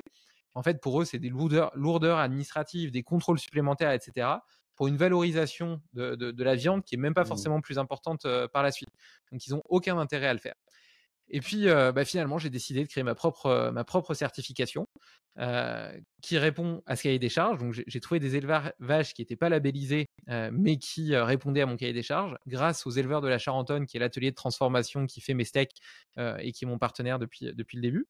Et donc là, j'ai été visiter un élevage, j'ai été le voir de mes propres yeux, j'ai vu des angus, des limousines courir en pleine liberté dans des prés à perte de vue, et puis l'éleveur qui me raconte comment est-ce qu'il fait du miel avec les petites abeilles qui sont dans les haies, etc. Et puis tu vois qu'il aime sincèrement ses animaux, et il a des pratiques super. Et puis moi, je vois ça et je me dis, waouh, mais c'est incroyable, c'est exactement ça que je veux comme qualité de viande. Et puis je lui demande pourquoi il veut pas se faire labelliser. Et puis il me dit, bah, ça répond pas à ma logique. Moi, mes vaches, elles mangent de l'herbe simplement parce que c'est un ruminant. Et un ruminant, c'est fait pour manger de l'herbe. C'est juste du bon sens. Et donc voilà. Et donc je me dis, comment est-ce que je peux apporter suffisamment de rassurance à mes consommateurs? Parce que moi, je suis pas un label. Le label, c'est un tiers de confiance. La raison pour laquelle on fait confiance à du bio ou du bleu blanc cœur, c'est précisément parce que les consommateurs peuvent pas se rendre directement dans la ferme pour aller vérifier les pratiques. Et donc, et c'est là où j'ai eu l'idée de faire analyser en labo. Donc, c'est-à-dire que maintenant, sur les steaks féroces, quand tu commandes, tu as accès à tout. C'est-à-dire que tu as une visite immersive de la ferme avec une interview de l'éleveur. Tu sais exactement quelle race c'est, etc. Et tu as des analyses en labo. Donc, je fais analyser le statut en macronutriments, en micronutriments. Donc, je peux garantir la quantité de vitamines et de minéraux qu'il y a dans ma viande. Donc, c'est exactement ce que tu manges. Je mesure les métaux lourds. Donc, je peux te garantir que ma viande est exempte de métaux lourds et de polluants. Je teste les résidus médicamenteux, donc je peux t'assurer le fait qu'il n'y ait pas de résidus d'antibiothérapie, etc. Et je teste le profil d'acide gras, donc je peux te donner la teneur en acide linoléique conjugué, donc le fameux CLA dont je parlais tout à l'heure, la teneur en oméga 3, le ratio oméga 3, oméga 6, et ça, quelque part, tu vois, je me dis, enfin, t'as plus besoin d'un label quant à ça, parce que là, c'est la preuve, c'est plus une obligation de moyens, c'est une obligation de résultat. Si ma viande n'est pas conforme au cahier des charges, et par ailleurs, il y a le cahier des charges que j'ai cité tout à l'heure, auquel l'éleveur accepte de se conformer. Donc malgré tout, il y a quand même une logique d'obligation de moyens. Mais derrière, cette obligation de moyens, elle est mise en perspective avec une obligation de résultat. Et sur toutes les étiquettes, tu as un QR code, tu le scannes avec ton téléphone, tu arrives sur la page de l'éleveur, tu as toutes les informations, tu as cette visite, etc. Et puis tu as tous les rapports labo. Et c'est pas que moi qui donne les normes. Tu peux télécharger en PDF et voir le rapport labo et le lire par toi-même qui est certifié, etc. Oui, c'est assez fou parce que c'est ce qu'on cherche in fine quand on achète de la viande, c'est d'avoir quelque chose de qualitatif et d'autant plus sur les abats. La problématique, c'est le qualitatif. Comment est-ce que quelqu'un dans sa vie de tous les jours pourrait trouver des abats qualitatifs? Parce que là, on parle de féroce. Est-ce que tu aurais quelques pistes pour que les gens puissent trouver des Juste, abats je rebondis Ouais, bah, je pense sur que dans ce sur mon cas-là, expérience, c'est que je suis dans la même démarche que Ouais, toi et en fait, il faut aller voir le boucher et j'ai la chance dans mon quartier d'avoir un boucher qui a fait, la démarche de créer son propre réseau, un peu comme tu fais, en fait, hein, et donc il soulevait le même problème que des éleveurs, par la lourdeur administrative, ne se faisaient pas labelliser, mais qui avaient, en fait, toute une pratique qui était, complètement, qualitative, tu vois? Mmh. Alors, bah, déjà, bon, je tiens à nuancer ce que tu dis, Vincent. Je suis d'accord avec toi dans l'absolu parce que tu as trouvé un bon boucher. Mais le fait de croire que parce que tu achètes de la viande chez le boucher, elle est meilleure qu'une viande conventionnelle, c'est pas forcément le cas. Je veux dire, le fait que ça vienne du boucher est pas un critère de qualité. Par contre, la possibilité que le boucher ait cette éthique et ait sourcé son propre réseau et ait de la viande de qualité, ça c'est possible, évidemment. Donc ça, c'est le premier point. Donc le deuxième point, c'est comment est-ce que tu fais pour sourcer justement de la viande de qualité, etc. Je pense que si tu peux pas te baser justement sur un tiers de confiance tel que moi pour le faire, eh ben, il faut que ce soit toi le tiers de confiance. C'est-à-dire que tu ailles toi-même chercher un élevage. Et non, mais tu souris, mais ça peut être compliqué si tu es citadin. Mais par contre, si tu es à la campagne, tu peux très bien regarder un peu les fermes qu'il y a autour, etc., aller acheter directement au producteur et te rendre, même aller rencontrer l'éleveur, voir un peu comment sont élevées les vaches. Enfin, tu verras vite hein, ces installations, si elles sont à Après l'intérieur ou à la France, l'extérieur. c'est un champ, hein, même si on est à Donc Paris, voilà, on fait après, une demi-heure de voiture, on arrive, qu'en pleine campagne, Ouais. hein, donc les élevages sont de partout. voilà. Moi, c'est ce que j'ai fait, tu vois. Si tu veux, avant de créer Féroce, bah, j'ai passé du temps à sourcer des élevages jusqu'à trouver un élevage qui correspondait à mon cahier des charges, à mon éthique. Bon, j'avoue que mon cahier des charges était gros parce que moi, je voulais, et d'ailleurs, c'est ce que je veux garantir aussi avec Féroce, je veux garantir un triptyque. Je veux garantir la valeur nutritionnelle, enfin la densité nutritionnelle, la valeur environnementale et le bien-être animal. Donc ça fait trois choses, trois éléments à prendre en compte. Si je m'étais contenté d'un, ça aurait probablement été beaucoup Et plus j'ai facile. une question sur tes steaks. Pourquoi t'as pas pris un ensemble d'abats en fait? T'as ciblé le foie, le cœur, mais finalement il y a quand même les riz, la cervelle, la langue. Enfin, il y a plein d'abats qui pourraient rentrer, le rognon qui est aussi le rein chez le bœuf. Pourquoi avoir ciblé que 2 abats? Ouais. Il y a plusieurs raisons à ça. Déjà, il y a des morceaux, il y a des abats qui sont intéressants, mais en réalité qui modifient. Parce que moi, l'idée quand même à la fin, c'est d'avoir un produit qualitatif sur le plan organoleptique, c'est-à-dire que ce soit en termes de texture, de cuisson ou de goût, que ce soit vraiment un plaisir à consommer, et en même temps que sur le plan densité nutritionnelle, j'arrive au tableau le plus qualitatif possible. Le fait de rajouter d'autres abats améliorerait pas forcément soit le goût, soit la qualité nutritionnelle. Donc voilà, donc ça c'est un premier point. Le deuxième point, c'est qu'il y a des problématiques liées potentiellement à la différence de temps de cuisson, de façon dont ça se mélange, dont ça va tenir justement dans la poêle, parce que t'as pas envie que le steak il se délite dans ta poêle, t'as pas envie que le sang il se barre. Enfin, il y a tout un tas de considérations comme ça pour avoir un produit à la fin. Là, tu fais cuire mon steak. Il est d'ailleurs, contrairement à un steak classique de supermarché, même bio, etc., qui est une semelle, là, tu as un beau steak bouché. Il fait 150 grammes, il se tient bien sur la poêle, il reste hyper onctueux, même ceux qui le mangent et qui le préfèrent à point. Moi, je conseille plutôt saignant parce que c'est ce qui préserve le mieux les vitamines hydrosolubles. Mais même si tu préfères le manger à point, eh bien, il se tient, il reste très onctueux, très goûteux. D'ailleurs, on parlait du vitaliseur de Marion. Des gens, des consommateurs de Féroce ont testé, et donc moi après j'ai testé aussi. Ça marche très bien. Tu le prends surgelé, tu mets 10 minutes dans le vitaliseur, et il est excellent, tu vois. Et il a gardé tout son jus à l'intérieur, etc. Voilà, et donc en rajoutant d'autres abats, d'autres morceaux, on a testé d'autres recettes. Et ben souvent c'était moins bien. Donc ça c'est le premier point. Et le deuxième point, c'est qu'il y a une logique aussi d'équilibre matière. On a essayé de contribuer au maximum à ce qu'il n'y ait aucun déchet dans cette filière bovine.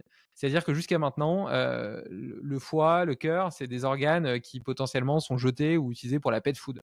Bon, tu me diras, la cervelle n'est pas forcément mieux valorisée, même pas du tout, mais elle est plus compliquée à traiter et à gérer. Mais par exemple, les rognons, c'est quelque chose qui est mieux valorisé, qui se vend plus facilement. Et donc, par ce steak, je contribue à l'équilibre matière, c'est-à-dire que je sauve des morceaux qui jusqu'à maintenant étaient jetés. Et d'ailleurs, c'est ce qui me permet aussi de motiver les éleveurs à adhérer à mon cahier des charges qui est exigeant.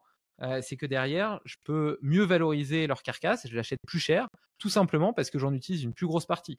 Donc Ouais. j'utilise le muscle, les morceaux nobles, c'est-à-dire entrecôte, faux filet, etc., je les vends comme pièces bouchères.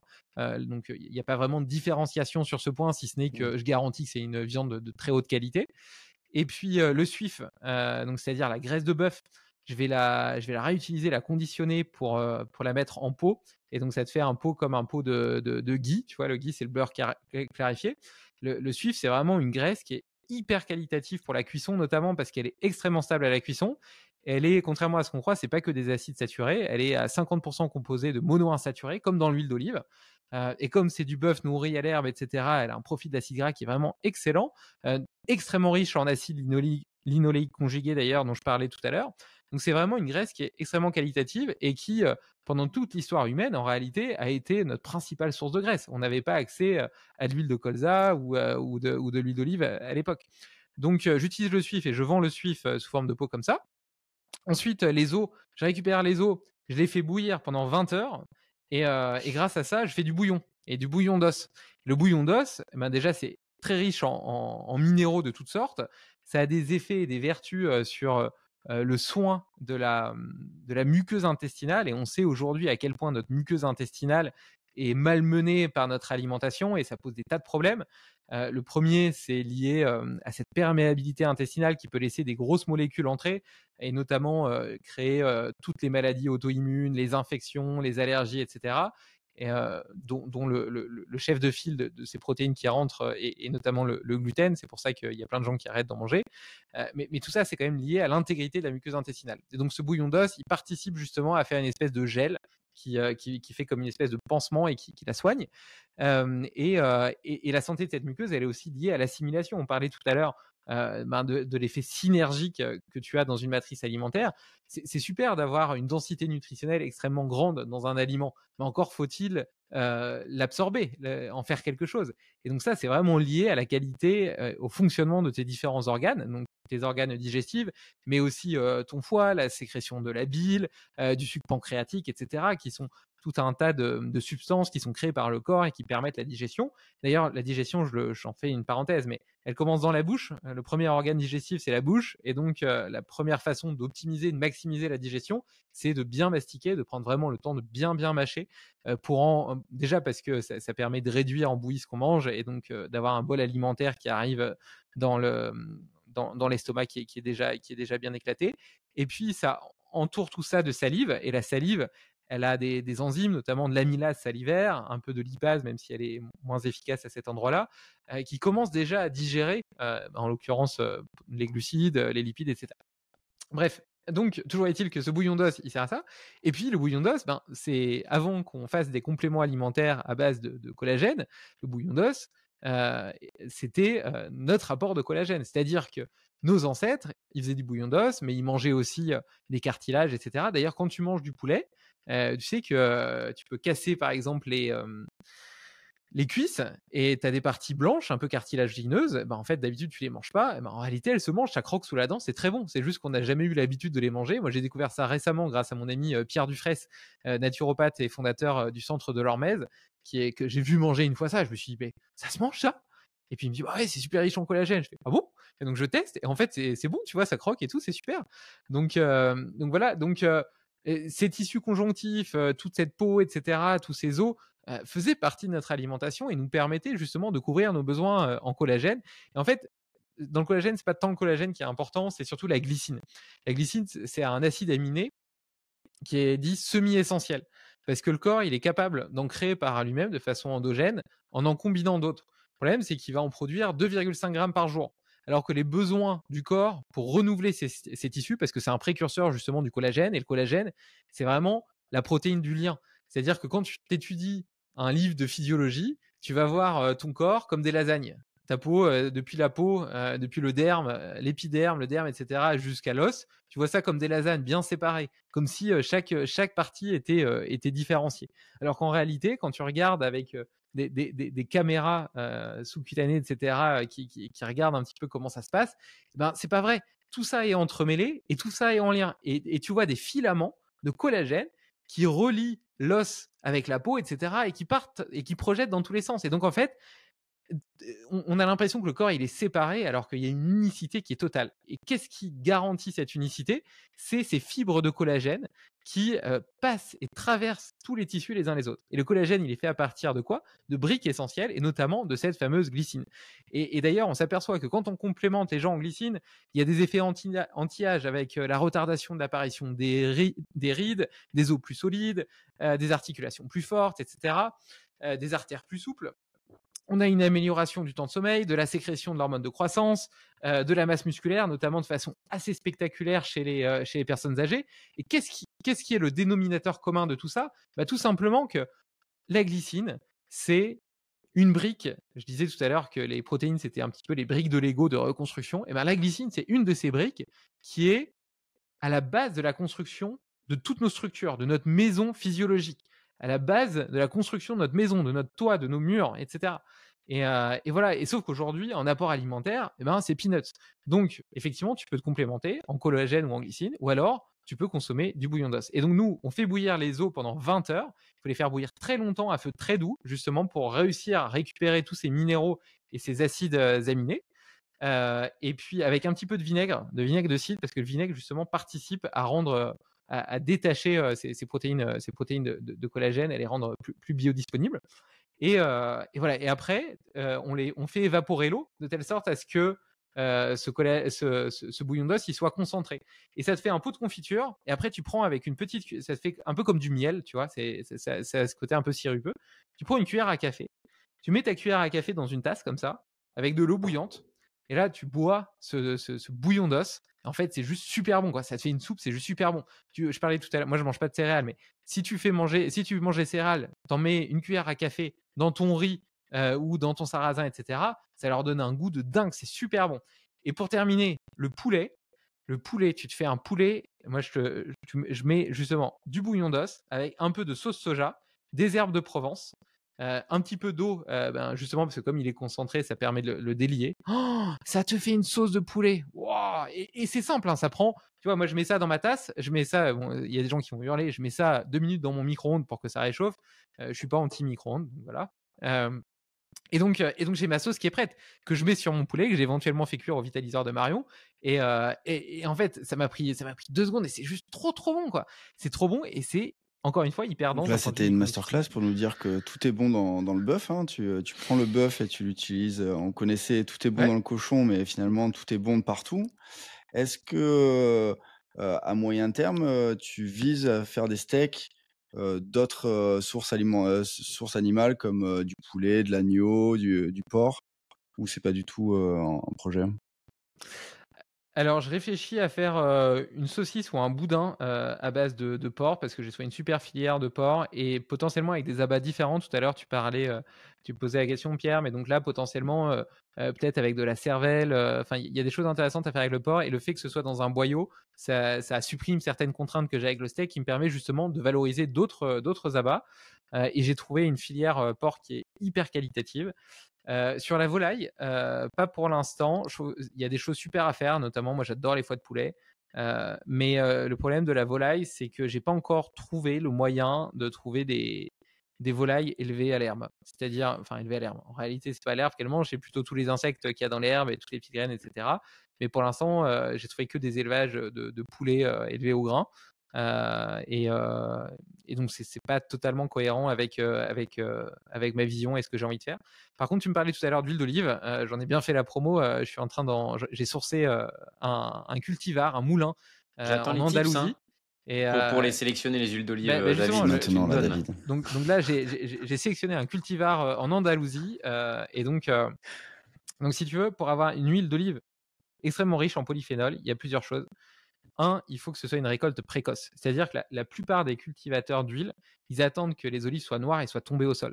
Parce que, c'est ce qui permet, déjà c'est beaucoup plus facile à récolter, donc il y a moins de travail et d'argent et de temps dépensé à ça. Et deux, tu as une production qui est beaucoup plus importante. Le problème, c'est que quand elles sont noires et tombées au sol, elles ont commencé à fermenter et la fermentation a détruit ces polyphénols. Donc la première chose à faire pour avoir une huile d'olive riche en polyphénol, c'est une récolte précoce. Récolte précoce, octobre-novembre. Et donc, les olives, elles sont directement récoltées sur l'arbre. C'est-à-dire que les olives sont encore là. Et donc, en fait, ils secouent un petit peu l'arbre avec des filets en dessous et ils récupèrent les olives.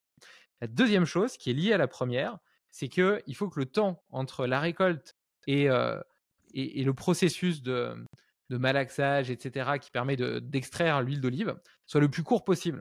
Parce que en fait, chaque heure compte, parce que chaque heure supplémentaire augmente cette fermentation qui détruit les polyphénols. Une fois que c'est extrait et que c'est dans l'huile, c'est stable. Enfin, c'est stable si c'est conservé dans les bonnes conditions, dans des cuves, etc., en inox, à la bonne température, etc. Mais bon, ça, normalement, il maîtrise, tu vois.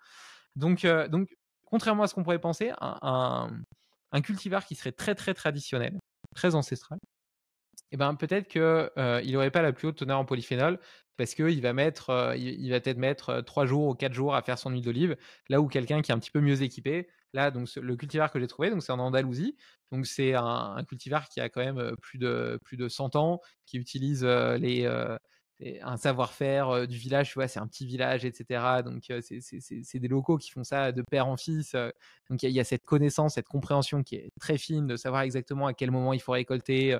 En plus, ils ont dans cette logique un peu biodynamique où ils vont pas aller supprimer les mauvaises herbes, etc. Parce que les mauvaises herbes, elles protègent les sols et puis elles amènent de la biodiversité. Mais à certains moments de l'année, ils les enlèvent quand même parce que sinon, il y a une compétition sur l'eau. Enfin, il y a tout un truc. C'est passionnant quand tu t'intéresses à ce savoir-faire agronomique. Je trouve ça absolument très poétique, en fait. Et donc, et voilà. Et en même temps, ils ont certains moyens modernes qui leur permettent de très rapidement récupérer les olives, les traiter très rapidement dans un moulin d'ailleurs bioclimatique. Donc, il y a des espèces d'aération, etc., qui créent un mouvement d'air et qui permet de, d'avoir la bonne température à l'intérieur du moulin sans avoir besoin d'utiliser d'électricité. D'ailleurs, il est full recouvert de panneaux solaires. Il est complètement neutre en énergie tout au long de l'année. Donc c'est assez cool. Et je trouve ça beau, tu vois, de voir comment ils ont à la fois utilisé la technologie pour ce qu'elle peut apporter de bon, et en même temps un savoir-faire millénaire. Tu vois, les arbres ils sont plantés en quinconce avec plusieurs variétés différentes, de telle sorte à T'es un avoir une espèce de amoureux du synergie. On savoir-faire, parlait tout toi. à l'heure de synergie dans la matrice alimentaire. Et ben là, il y a une synergie entre les différents arbres. Enfin, oui, mais c'est parce que tu sais, parfois, tu peux avoir tendance à trouver que tout était mieux avant, tu vois, dans le paléo, etc., et puis à rejeter la technologie. Ou à l'inverse, à être trop dans le métaverse et puis à complètement oublier tes racines et qui tu es en tant qu'homo sapiens, tu vois. On est quand même, dans le manifesto de Féroce, je dis que on est quand même les héritiers de gens qui ont traversé des rivières déchaînées sur des rafiaux de bois construits avec des bouts d'algues pour conquérir le monde, construire des citadelles et marcher sur les étoiles. Enfin, faut quand même se dire ça, quoi. C'est dingue. Enfin, moi, ça me met en joie, tu vois, de me dire ça. Donc, j'aime bien dire qu'on est incarné dans un corps pour jouer au grand jeu de la vie. Alors, jouons-y. C'est une responsabilité, tu vois, de mon point de vue. Je trouve ça beau, tu vois, quand tu arrives à trouver ce juste équilibre entre être conscient de tes origines et en même temps vivre avec ton temps, tu vois.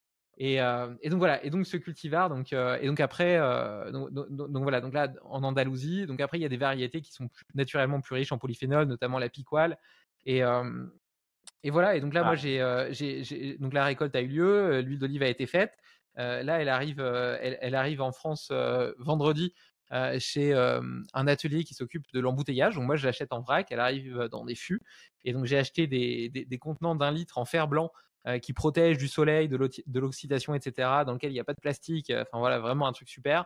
Et donc lui, il va s'occuper de l'embouteillage, donc de mettre tout là-dedans, etc. Et puis, première semaine de janvier à peu près, j'ai commandé 2500 litres pour commencer. Et donc je récupère ça dans mon entrepôt que je suis en train de monter. Ouais, c'est pour Féroce. D'accord. Parce qu'en fait, j'étais confronté à cette problématique personnellement, tu vois. Bon, David, j'ai un autre sujet là. Du coup, il faut que tu nous parles de. Pierre, vas-y si tu veux, mais j'ai un autre sujet quand même pour toi là. Attends, juste après, c'est toi. Donc, elle est extra vierge, première Ouais. pression à froid, Ouais. bio, Ouais. c'est de la piquale. Ouais. Enfin, c'est un mélange de variétés. Il y a de la piquale, il y en a plusieurs dedans.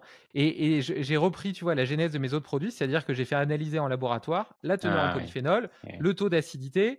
Il y a plusieurs facteurs en fait dans l'huile d'olive qui te permet de savoir justement quel est le taux d'oxydation, parce que le principal problème de l'huile d'olive, c'est de l'oxydation. D'ailleurs, celle que tu achètes en grande surface, elle est généralement oxydée. En fait, elle est à moitié rance. C'est juste que. C'est le Totox du coup que tu vas regarder. Non, c'est Je sais pas si c'est ça. Sur les oméga 3, c'est ça, mais c'est non, pas la même non, chose pour l'huile d'olive. non, c'est un taux d'oxydation aussi, quoi. C'est pas la même chose. Alors, je les connais pas par cœur, mais regarde, je les ai ici parce que j'ai toutes mes analyses. Faut que tu crées ton propre labo en fait. Voilà. On dirait que c'est un podcast sur l'huile d'olive. Hein. Mais en fait, oui, mais ça, David, franchement, c'est un labo. Et j'adorerais avoir mon propre labo, même pour tester d'autres trucs. Tu vois, par exemple, là, je te disais que j'ai acheté des sardines surgelées et puis que je les faisais cuire et mixer moi-même. Je me demande, tu vois, dans des sardines en boîte, avant je mangeais des sardines en boîte, si j'aimerais bien comparer, tu vois. Et pas parce que je lançais des sardines, juste j'en parce parlais que avec moi, un en tant cuisinier, que tu vois, et qui disait que en fait, toutes les sardines en boîte, les macros en boîte, sont des sardines et des macros cuits sur place. Et donc, l'intérêt, il disait, pour augmenter ta densité nutritionnelle, c'est de les acheter surgelées ou de les acheter fraîches et puis de les cuire à la vapeur comme tu fais là. Donc là, ça y est, j'ai les trucs. Donc, tu as les MOAH aromatiques et les MOSH qui sont les saturés. Et donc ça assure l'absence de contamination par des huiles minérales. Donc voilà. Ensuite, tu as les indices UV K232 et K270, donc d'oxydation primaire et secondaire. L'alpha-K qui confirme l'absence de mélange ou de fraude. L'indice de peroxyde qui mesure l'oxydation initiale. D'accord, c'est la peroxydation. Voilà, la teneur en acide oléique, et puis la teneur en polyphénol, les différents polyphénols, et puis le taux d'acidité. C'est parfait, ça. Il faut que tu nous cherches l'eau maintenant. Voilà, c'est l'eau le sujet là. Alors là, c'est. Bah l'eau, ça pour l'eau, Allez, il n'y a pas vas-y, besoin de la c'est chercher. parti. Ça, j'ai tout ce qu'il te faut. J'ai un Big Berkey, c'est un filtre par gravité. Donc il n'y a pas besoin d'installer un truc sur ton évier, etc. Pour filtrer mon eau du robinet. À savoir que l'eau du robinet, en soi, même si tu vas sur le site Prenez du des notes, hein. ministère, Celui tu qui vas me dit sur le qu'il a tout retenu aujourd'hui, là, je l'interroge à la fin, hein. Si tu vas sur le site du ministère et que tu regardes l'huile d'olive, donc elle est pas l'huile d'olive, l'eau du robinet, elle est vachement testée. Donc, a priori, elle est exempte de contaminants, etc. Par contre, ils te disent pour tout ce qui est résidus médicamenteux, etc., que pour l'instant, ils n'ont pas encore de normes. Et en plus, il y en a tellement de différents que ils savent pas trop quelle quantité est acceptable ou pas. Donc, comme ils savent pas à partir de quel moment c'est toxique, et pour l'instant, ils ont décidé de pas le tester. C'est plus Donc, facile comme c'est-à-dire ça. qu'il y a des résidus médicamenteux divers dans l'eau du robinet, mais que comme pour l'instant, il n'y a pas encore de normes, il n'y a pas de critères qualité là-dessus. Donc moi, c'est principalement pour ça que je filtre mon eau du robinet. Et le problème se présente lorsque je vais à Paris, justement, notamment par exemple pour enregistrer mes podcasts, parce que je suis pas chez moi. Donc là, je pourrais acheter de l'eau en bouteille. Mais déjà, d'un point de vue écologique, c'est pas terrible. Et puis surtout, j'ai vu une étude qui montre que sur 1 litre, sur une bouteille d'eau d'1 litre, tu as 100 000 résidus de microplastiques. 100 C'est une 000. catastrophe. C'est juste colossal. Donc là, je pense que je préfère les résidus médicamenteux dans l'eau du robinet. Heureusement, j'ai récemment trouvé une solution pour régler mon problème, qui est la gourde Oco, qui est une gourde en plastique avec un bouchon, mais dans le bouchon, tu as un filtre. Donc, même si la gourde elle est en plastique, l'eau, elle passe par le filtre pour passer de l'autre côté. Et elle est certifiée, je sais plus, jusqu'au niveau 3 ou 4. Enfin bref, j'aurais pu filtrer l'eau de Namibie, oui, s'il y en avait eu, dans des mares avec. Justement, ça m'intéresse ce sujet parce que j'avais vu que le débit sur le Berkey, c'était quand même. Ça coule très rapidement. Très lentement, pardon. On est d'accord là-dessus. Moi, j'ai un 4 litres. Quand je remplis le filtre en haut, il faut peut-être 1 heure pour que les 4 litres ils soient D'accord. remplis de l'autre côté. Et ta gourde Oco, pour pouvoir boire à travers le filtre, t'attends. Ouais, c'est Tu vois ce que je veux immédiat. dire? C'est Ouais. immédiat. C'est ça qui me pose problème pour pouvoir filtrer. Mais Il y a Oco, il y a ils une utilisent notion une de technologie, je débit crois, de la et NASA ou de l'US Army, il y a un truc comme ça. Enfin, ils sont Ouais, sont non, ailleurs. non, oui.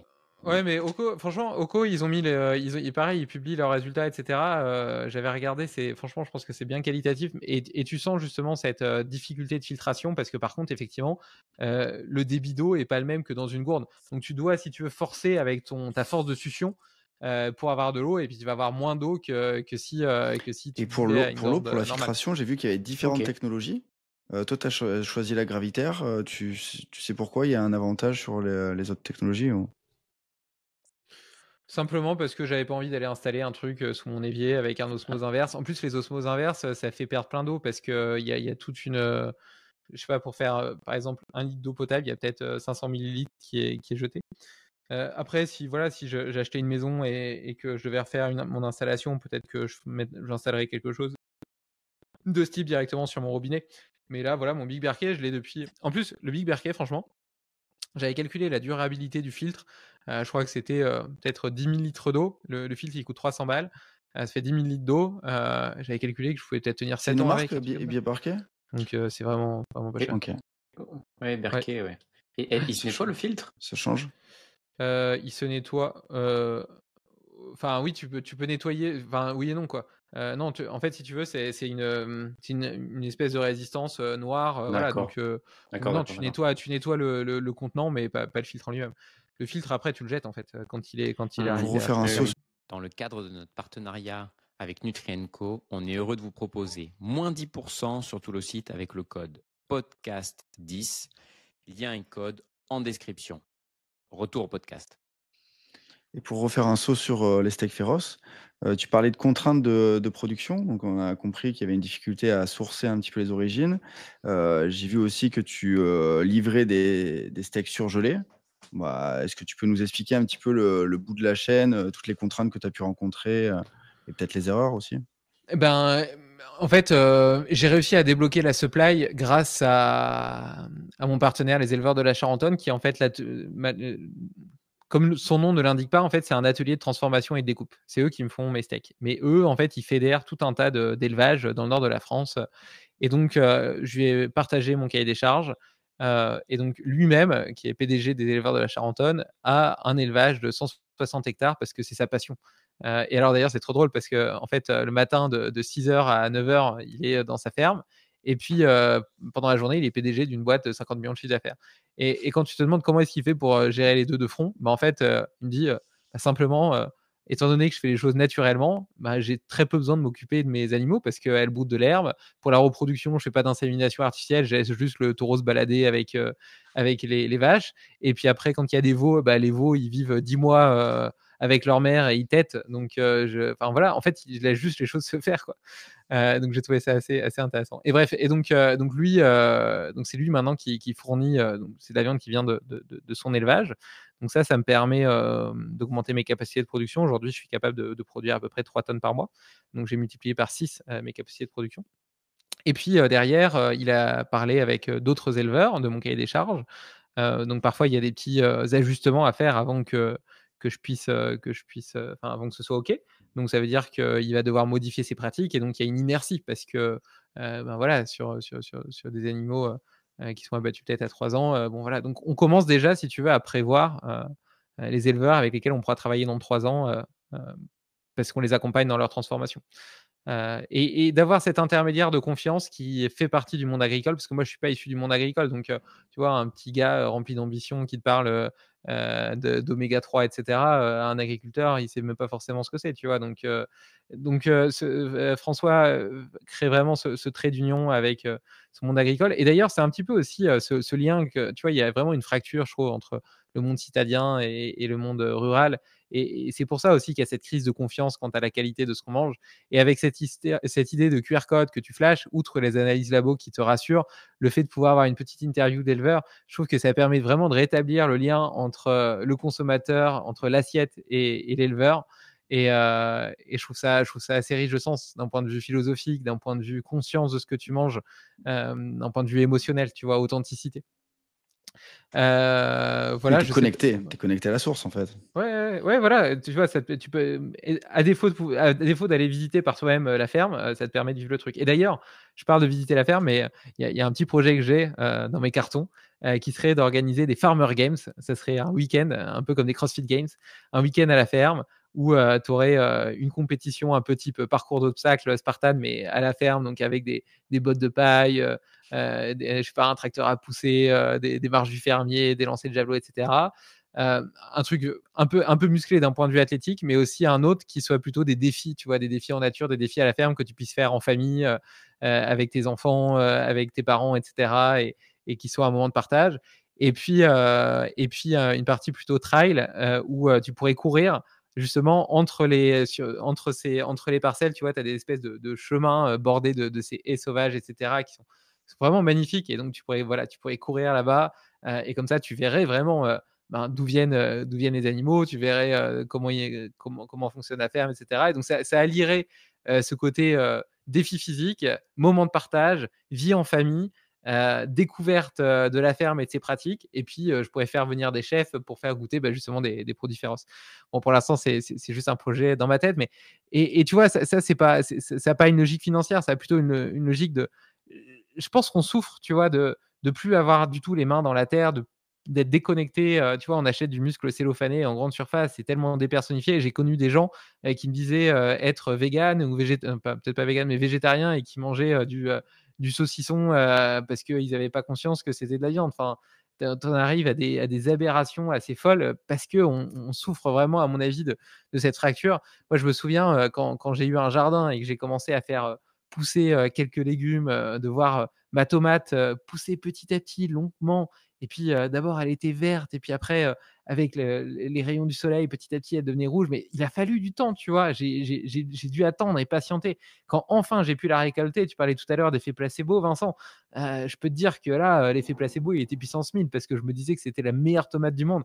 Et en plus, comme j'étais fier de ma tomate, et ben, j'avais envie de la partager. Donc, j'ai invité des amis et puis on a mangé ensemble les tomates de mon jardin et c'était un super beau moment. Puis là, tu vas pouvoir mettre ton filet d'huile d'olive. Enfin, ça va être terrible. Grave. Mais c'est sûr que pour rebondir là-dessus, si on devait abattre toutes les bêtes qu'on devait manger, je pense qu'on mangerait beaucoup moins de viande que ce qu'on fait aujourd'hui. Ça, c'est Oui, certain, hein. je pense pas aller jusque-là, mais en tout Non, non, cas, mais rentrer en contact un petit peu avec ce monde rural. Tu vois, enfin moi, la visite de l'élevage de François, franchement, c'est quelque chose qui m'a marqué. Et puis justement, j'ai vu ces animaux heureux, ces vaches courir dans ces champs à perte de vue, etc. Et je me suis dit, ok, moi je suis ok de manger cette viande-là. Je suis ok parce que c'est des animaux qui ont été heureux toute leur vie, qui ont bien mangé, qui participent au cycle de la nature de façon naturelle, etc. Et tout est fait dans le respect, dans le respect de l'amour, de l'environnement. Euh, Mais bah, tu c'est vois, c'est ce qu'on magnifique. fait dans 1000%, c'est ce que tu fais avec Limitless, avec Féroce, c'est finalement reconnecter les gens, redonner de la conscience, redonner de la connaissance, tu vois. Et ça, par exemple, moi, ce qui me marque en ce moment, c'est quand je vais dans un supermarché. Je reconnais plus rien, je suis déboussolé, en fait, de voir tout ce packaging de produits Déjà, tu es pieds nus, transformés. Vincent, dans le supermarché, donc Ouais, donc j'essaie de me reconnecter déjà à la base, tu à vois, la mais j'y terre. arrive pas, quoi. Mais c'est vrai que, voilà, on a besoin cette société, hein. On en parlait dans l'épisode précédent. J'ai vu un terme, de société obésogène. Mais pour moi, ça a fait un flash dans ma tête. Je me mmh. suis dit: «Mais c'est vrai que tout est tourné, c'est une, société de confort qui est exceptionnelle et voilà, c'est magnifique». Mais on perd cette conscience, on perd cette connaissance et on perd cette connexion, voilà, à la base, en fait, hein. L'essence même de ce qu'on est. Mm. On sait plus. Donc voilà, la conclusion, c'est mettez les mains dans la terre. Non, mais c'est vrai que pour, la comparaison, par exemple, avec le steak de supermarché, et quand vous regardez, c'est pas 100 viande, c'est, 70 viande. Ils rajoutent, du soja, ou en tout cas, ils rajoutent du collagène. C'est un espèce de mix avec, Ou de du l'eau, sucre, même des dans le poulet, tu sais, ils agglomérants, rajoutent de de l'eau l'eau. pour que Oui, le ils poids soit rajoutent, plus élevé. pour qu'elle soit rouge, l'eau aussi, enfin, c'est De toute façon, si vous ne payez pas cher, il y a pas de secret, hein. Soit vous allez voir directement l'éleveur et dans ce cas-là, il vous fait un prix, soit, c'est que vous achetez quelque chose qui est pas David, qualitatif, hein. c'est le moment et il faut que tu nous parles de ton positionnement économique. On a Mmh. compris qu'il y avait un avantage, nutritionnel, un avantage, sur, tes valeurs écologiques, tes valeurs de bien-être animal. Voilà, je veux acheter des steaks, féroces, comment ça se passe? Bah, Dis-nous un peu. et comme tu l'as dit tout à l'heure, c'est des steaks qui sont surgelés. C'est une surgélation professionnelle, donc on les met dans une cellule à -50 degrés, ce qui permet de descendre très rapidement en température et de pas abîmer, justement la matrice cellulaire. Contrairement à une congélation domestique, si tu congèles toi-même ta viande et que tu la décongèles après, elle va perdre tout son jus, elle va être dégueulasse. Donc là, on n'a vraiment pas ce problème. Donc une fois que tu la reçois, elle a vraiment les mêmes qualités organoleptiques qu'une viande fraîche. Idem d'ailleurs d'un point de vue nutritionnel. Et donc, j'ai fait le choix de faire des packs. Donc, le plus petit, il fait 24 steaks. Donc, c'est un petit peu important, mais c'est la seule façon d'amortir les frais de livraison qui sont quand même importants.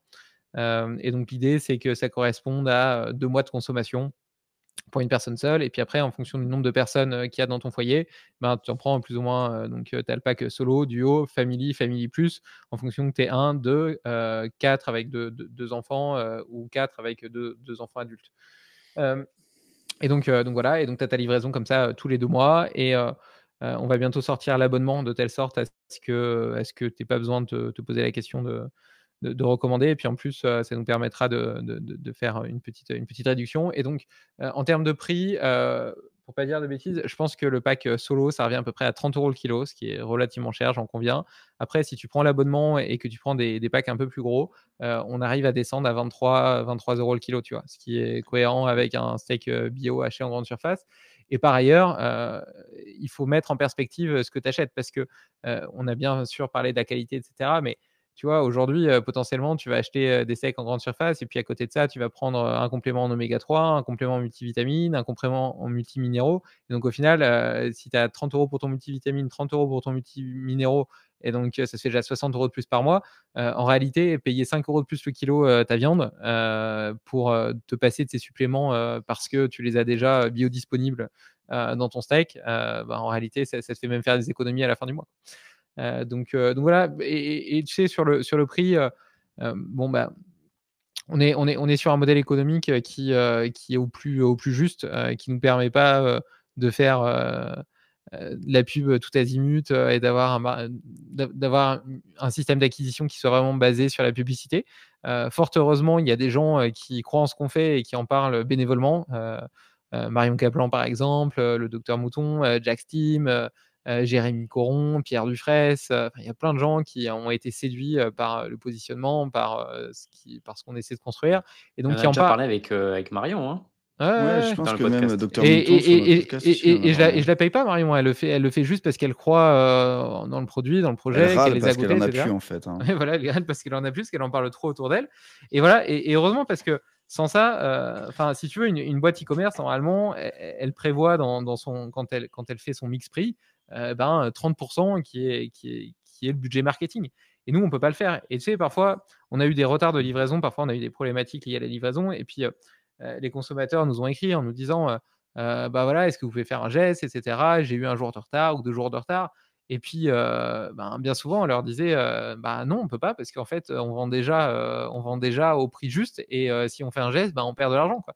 Donc voilà, donc je pense que c'est un prix qui est juste à la fois pour le consommateur, qui nous permet, en tout cas je l'espère, nous permettra de vivre, en tout cas d'être rentable à l'équilibre, et puis qui permet aussi de rétribuer justement l'éleveur parce que certes, comme je le disais tout à l'heure, on a des standards de qualité et d'exigence qui font qu'on paye plus cher la viande. Tu vois, on paye 6 € le kilo de carcasse alors que d'autres vont peut-être payer 5,50 €, tu vois, et ça fait pas mal une différence énorme, tu vois, sur le final. Oui, puis vous avez une traçabilité aussi sur le produit.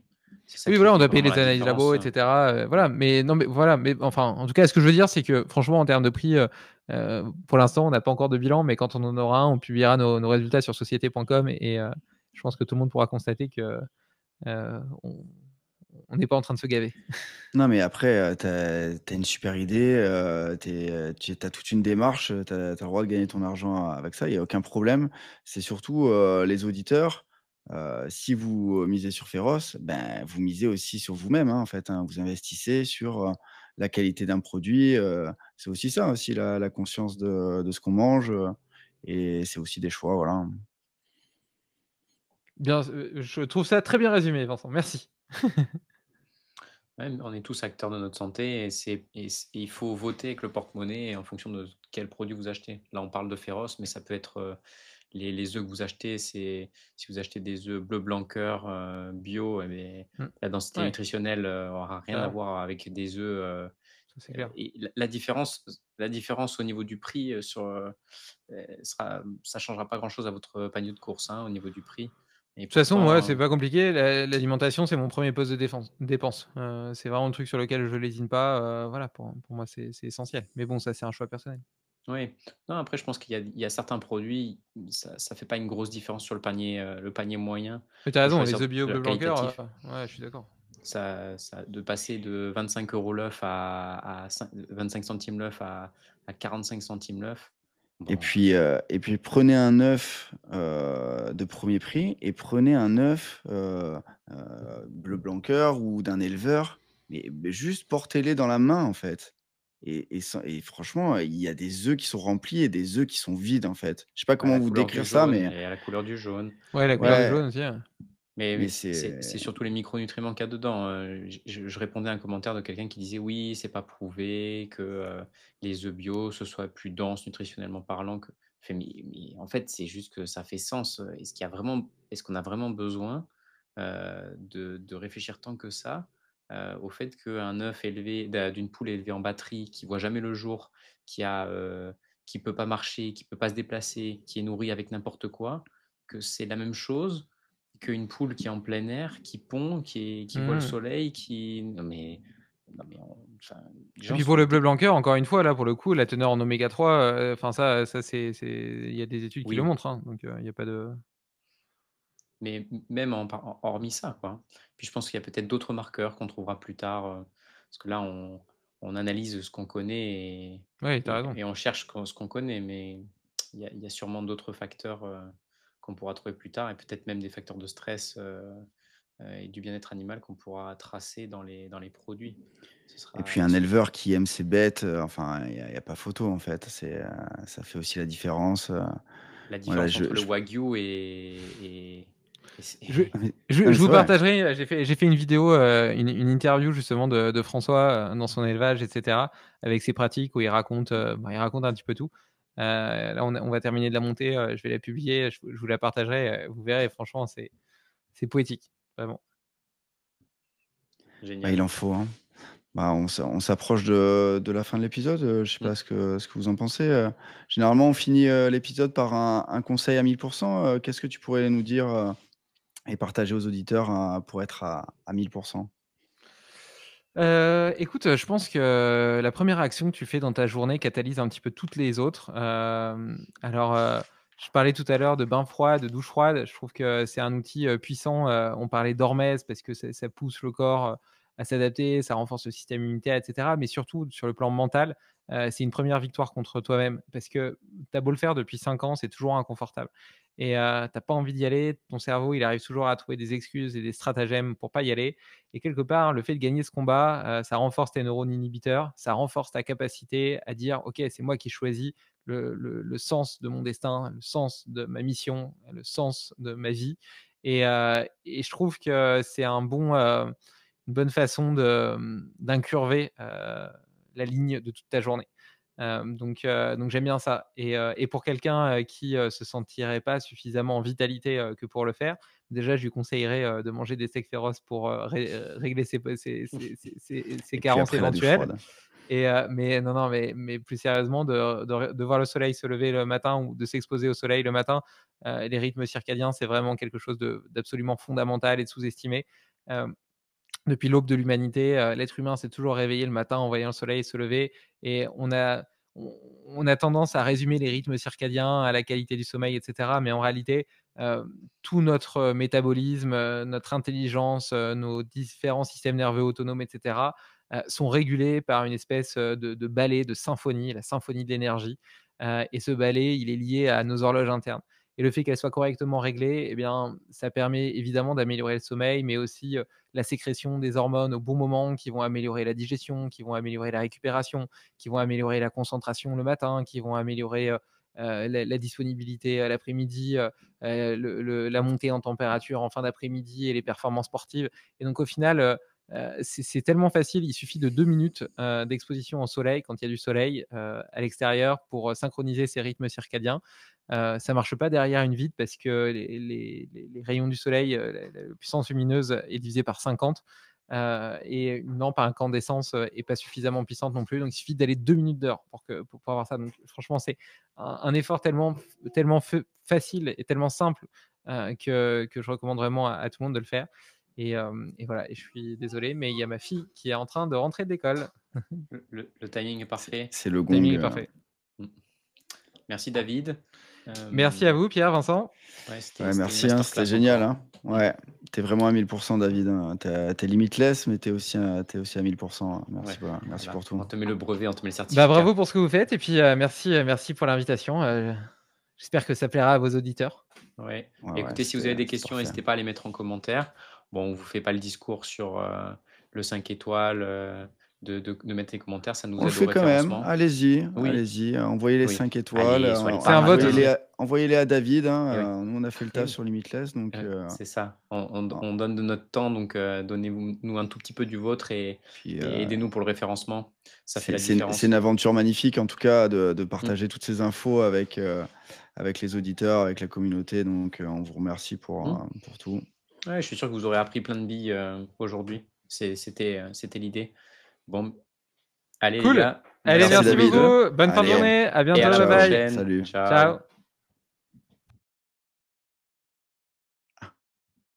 Il est parti vite. Ouais.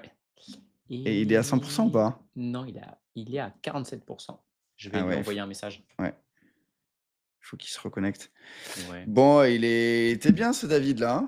ouais il a pris un tunnel vision.